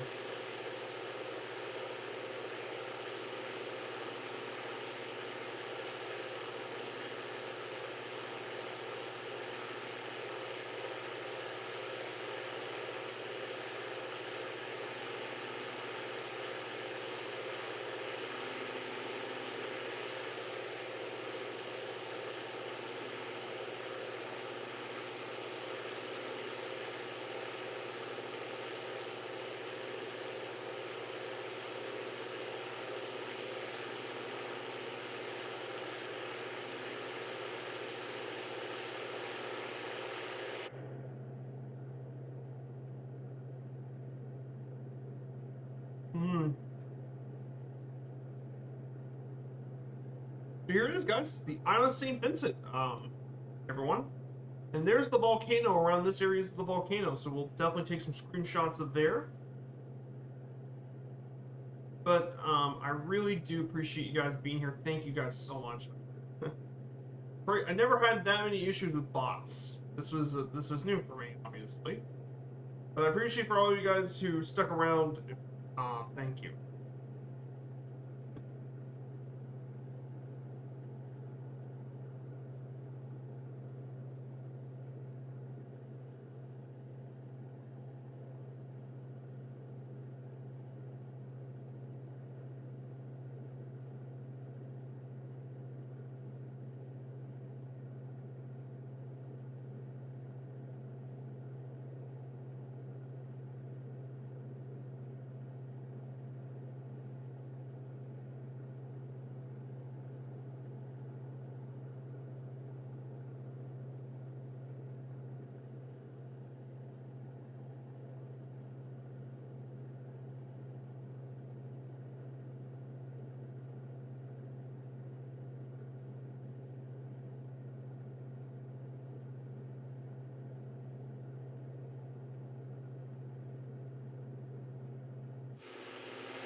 Yeah, beautiful Island St. Vincent.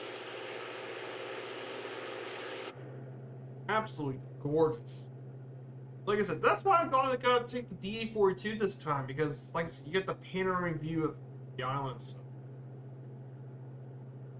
So of course we're gonna be heading to the volcano La Soufriere, which is the volcano here at St. Vincent that's still active, mind you, in real life. It's still an active volcano, so you keep that in mind.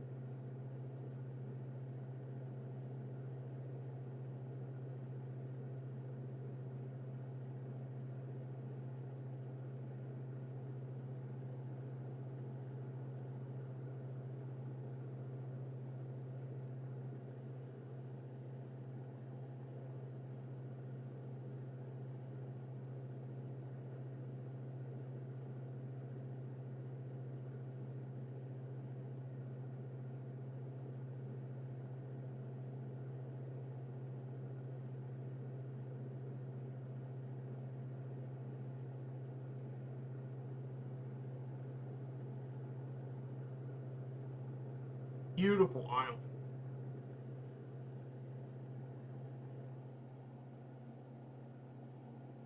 This is just pretty. This like the Caribbean nowadays, with the world updates, super beautiful. I cannot wait.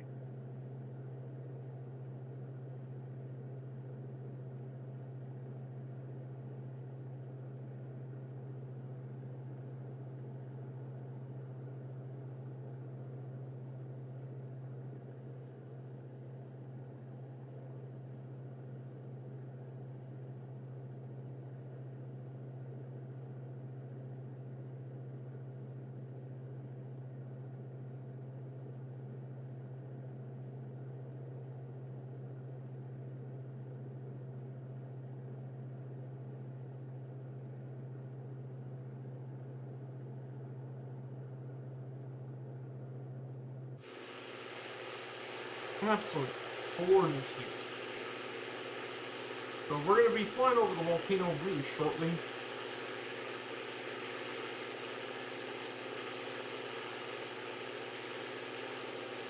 Okay, St. Vincent's pretty. Absolutely. Is it prettier than St. Lucia, though? That's my question. Or Dominica.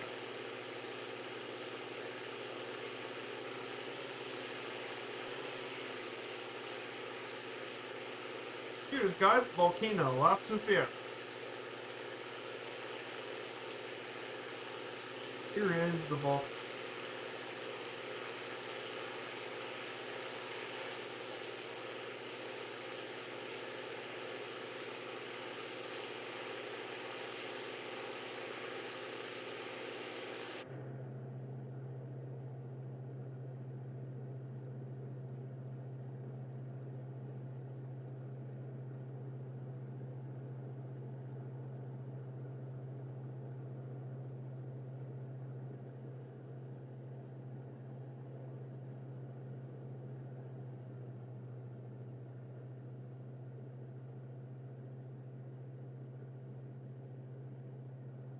There's Argyle Airport.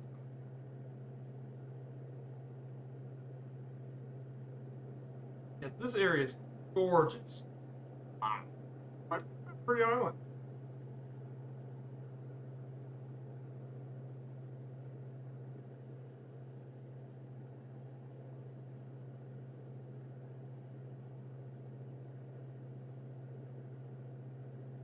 I'm gonna go ahead and switch the tanks. The emergency to the right tank.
Beautiful St. Vincent.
Here we go, guys.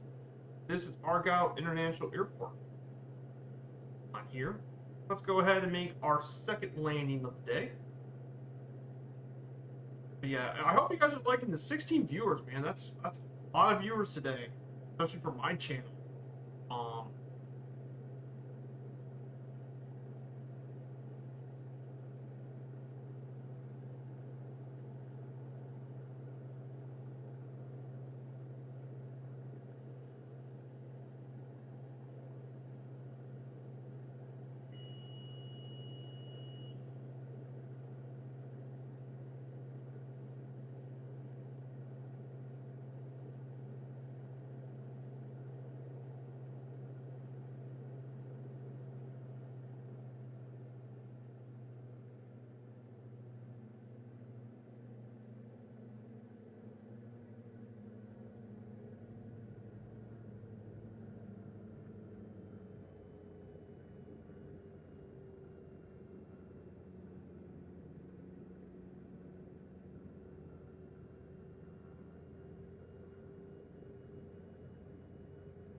Oh, here we go, guys.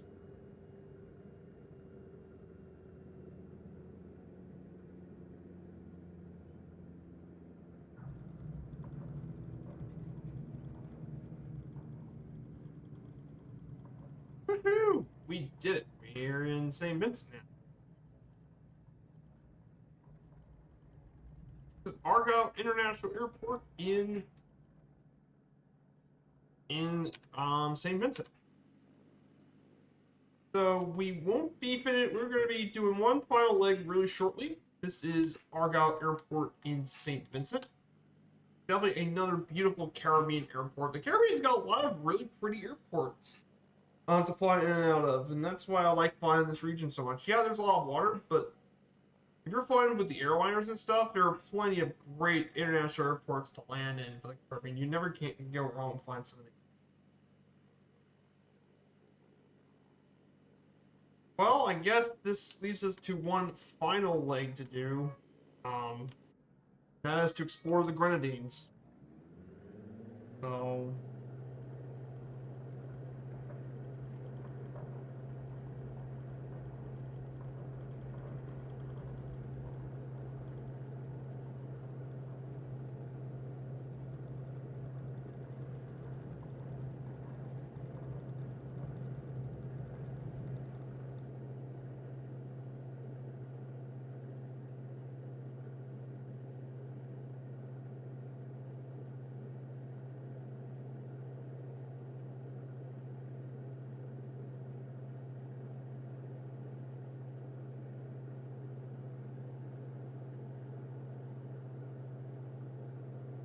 So we're going to fly over Kingstown, and then afterwards we'll be flying over to our last airport.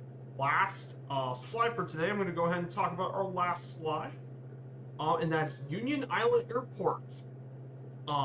It is located in the town of Clifton, one of the main tourist centers of the country. It's a focus city for the Flag-Carrier SVG Air. It mainly features a lot of short-haul destinations. It's the southernmost airport of St. Vincent in the Grenadines. It mainly handles only turboprop services. And before I get started, hello, Hoban and Jarek. Good to see you, Hoban and Jarek. Thank you for the follow.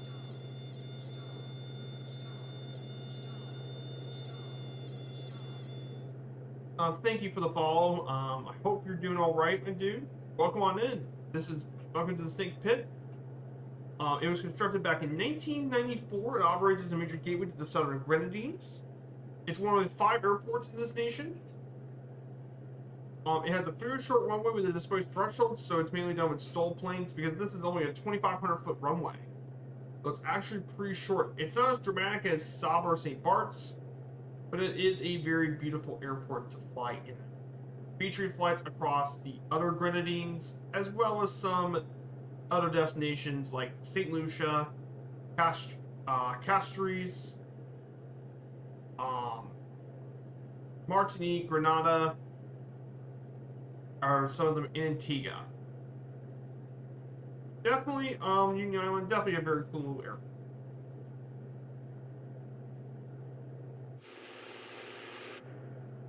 So here's Kingstown.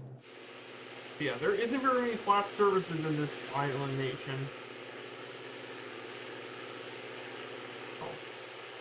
Yeah, there's the main turboprop airport for Kingstown.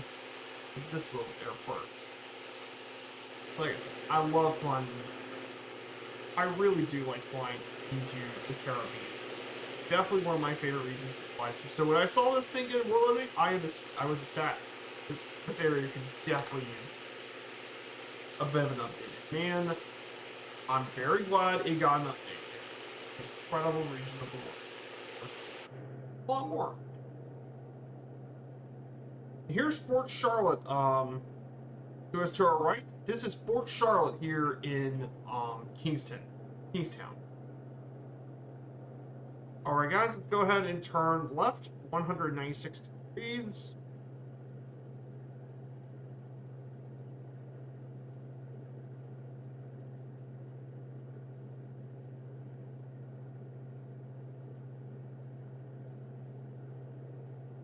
So for the rest of the lake, we only have 45 nautical miles left to go.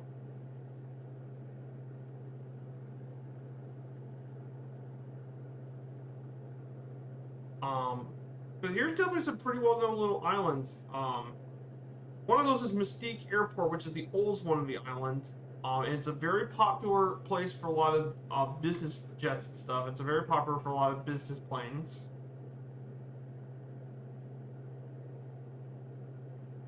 And Mystique is actually a very popular place for residents and guests. There are some famous residents who actually lived in some of these islands. In Mystique, including Lord Glenconner, Oliver Messel, Princess Margaret, Tommy Hilfiger, and Mick Jagger are some of the people who made a home here. Elizabeth II and Prince Philip actually made visits there to Mystique 3 times. David Bowie once owned a pavilion here in the island, and more. And there's a lot of individuals like Johnny Depp, Kate Moss, Paul McCartney, Bon Jovi, John Travolta, and more about actually islands here in Mystique Island. So we're gonna go through a couple of really cool places. Check out here in the Grenadines. Union Island is a major tourism area of the region, known for turtle watching, yachts, and more.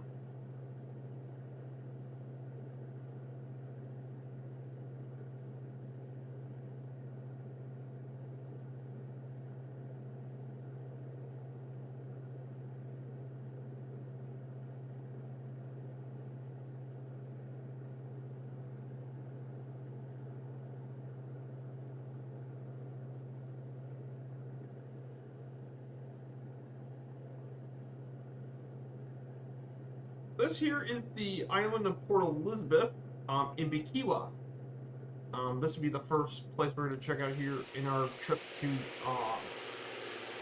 Grenadines. Some beautiful scenes today. You guys are going to love it.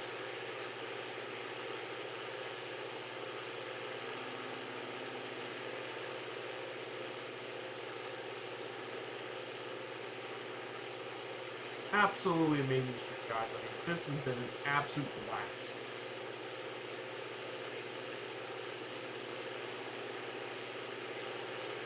We got some beautiful.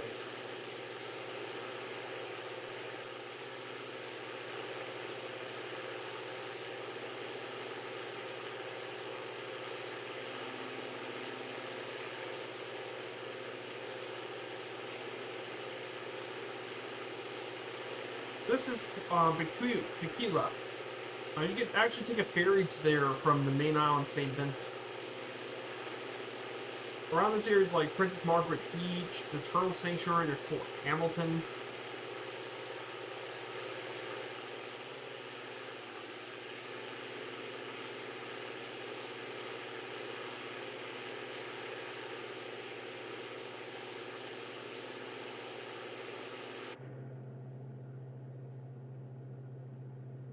It's absolutely gorgeous here. Afterwards, we'll turn left and we'll check out Mystique Island.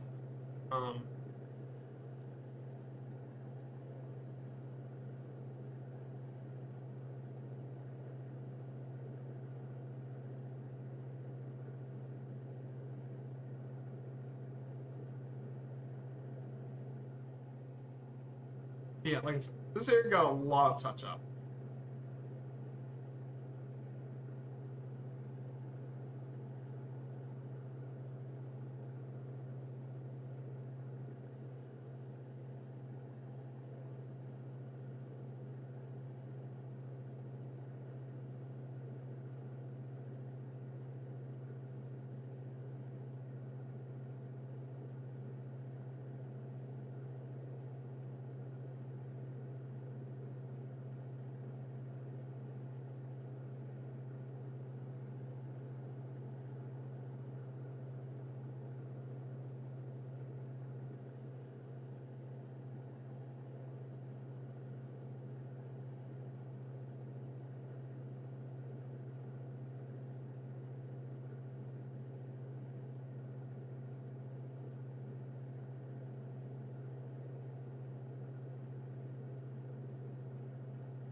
Hmm.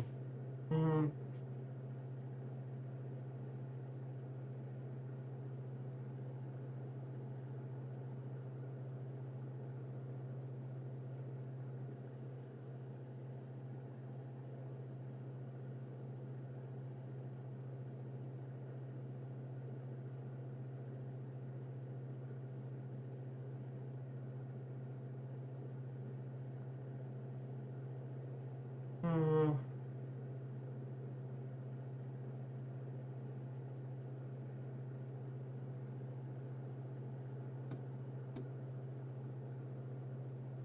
Yep, and here is Mystique Island.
Okay, good. Oh yeah, it is definitely a lot of fun. I do agree with you on that one, Hoban Jerk. Absolutely, it is definitely a lot of fun. I absolutely agree with you, my dude. I love doing the Caribbean stuff. I've been doing this um for the past couple of weeks. I've been doing a lot of island hopping stuff. Definitely a lot of fun. The Caribbean's got some amazing places to visit. I mean, it's been a lot of fun flying through the islands and such because, like I said, like these islands may be small, but they pack a lot of really good scenery stuff in a small package. So that's why I like flying over them.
So we have the next place is the island of Kanuan, Kanuan, Kanuan Island. And then finally after that will be just a short trip over to Union Island with the landing at runway 26. And that will wrap up today's stream. Pretty short, but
So of course, for the around the world trip, we will be back here at Union Island on March 8th. Will be the next time we do this journey. And this will be the next time we're going to be back. So we'll be back in Union Island, and we'll make our last Caribbean trip. We'll be flying through from Union Island over to Grenada, and then we fly over both the islands of Trinidad and Tobago. We'll go through Tobago first before making to Trinidad, and that will wrap up all the Caribbean. And this would end up and this would wrap up part one of our journey. For the first 14 days, this will wrap up. The first 14 days of the journey will be part one. So yeah, this has been a really great streams, guys. I mean, this has been a fantastic time. And I mean, the flights here are absolutely gorgeous. I love flying in the Caribbean. Oh, fun.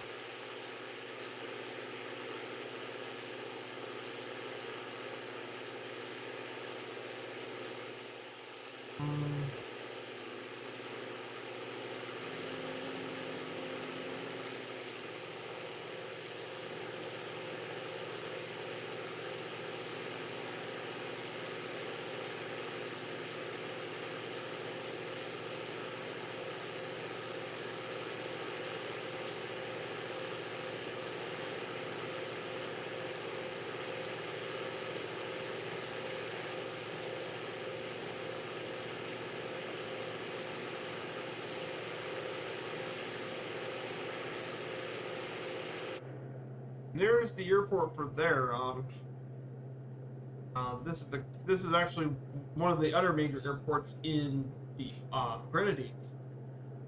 Canuan, Tango Victor Sierra Charlie. This was where I was originally supposed to end today's stream, but I changed it to here because it is going to get us a little closer to Grenada.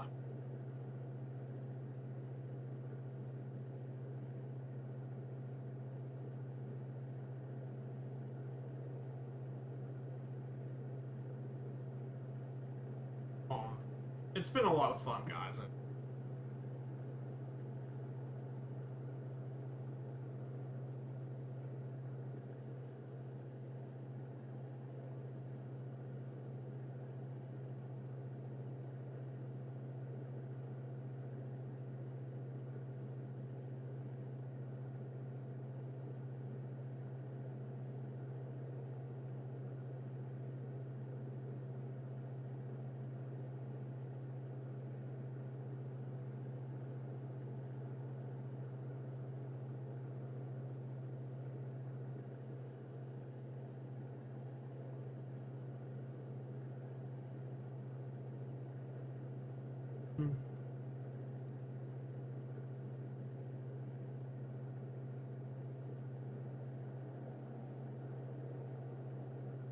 I mean, absolutely gorgeous scenery. Oh my gosh, look at this. Oh, that is absolutely gorgeous.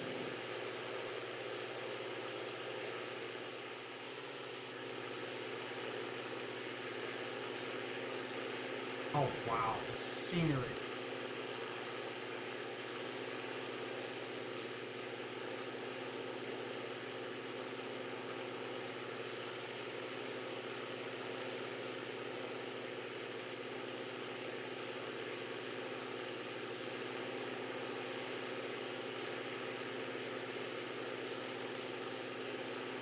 Gorgeous today, guys. This has been absolutely amazing.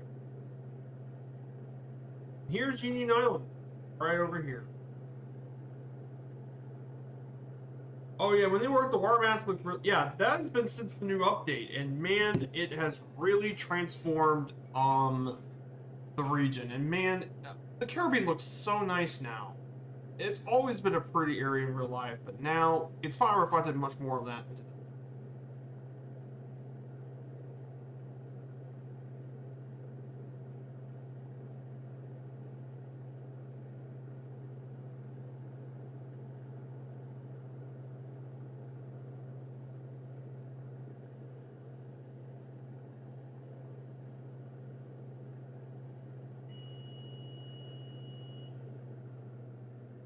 Here we go, guys. Final landing for today's.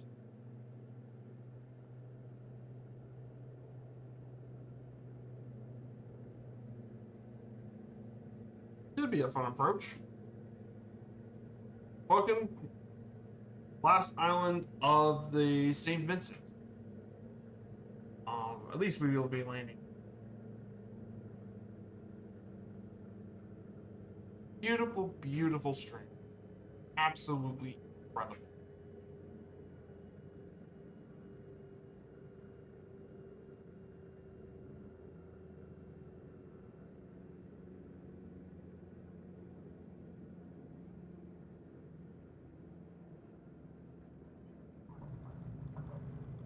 Beautiful, negative 60.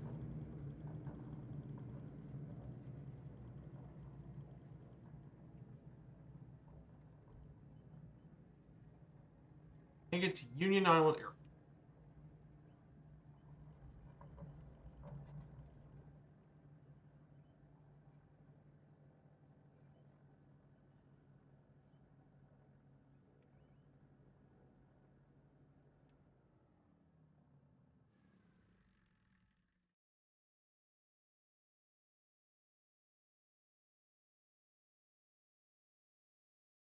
Oh, guys, what an absolutely stunning ending today. So, guys, that is it, everyone. I know the 50-foot tree in the end of the runway. Of course, Mongo. But guys, what an absolutely stunning flight. I still am apologizing for I wish we didn't have to worry about any of those. But it's been an absolutely amazing time here. Guys, thank you all so much for joining along on this stream. It was a beautiful flight over Barbados and St. Vincent. So we'll be back on Wednesday, guys, for our Firefly Air stream. I still actually trying to think what I'm gonna do on Wednesday.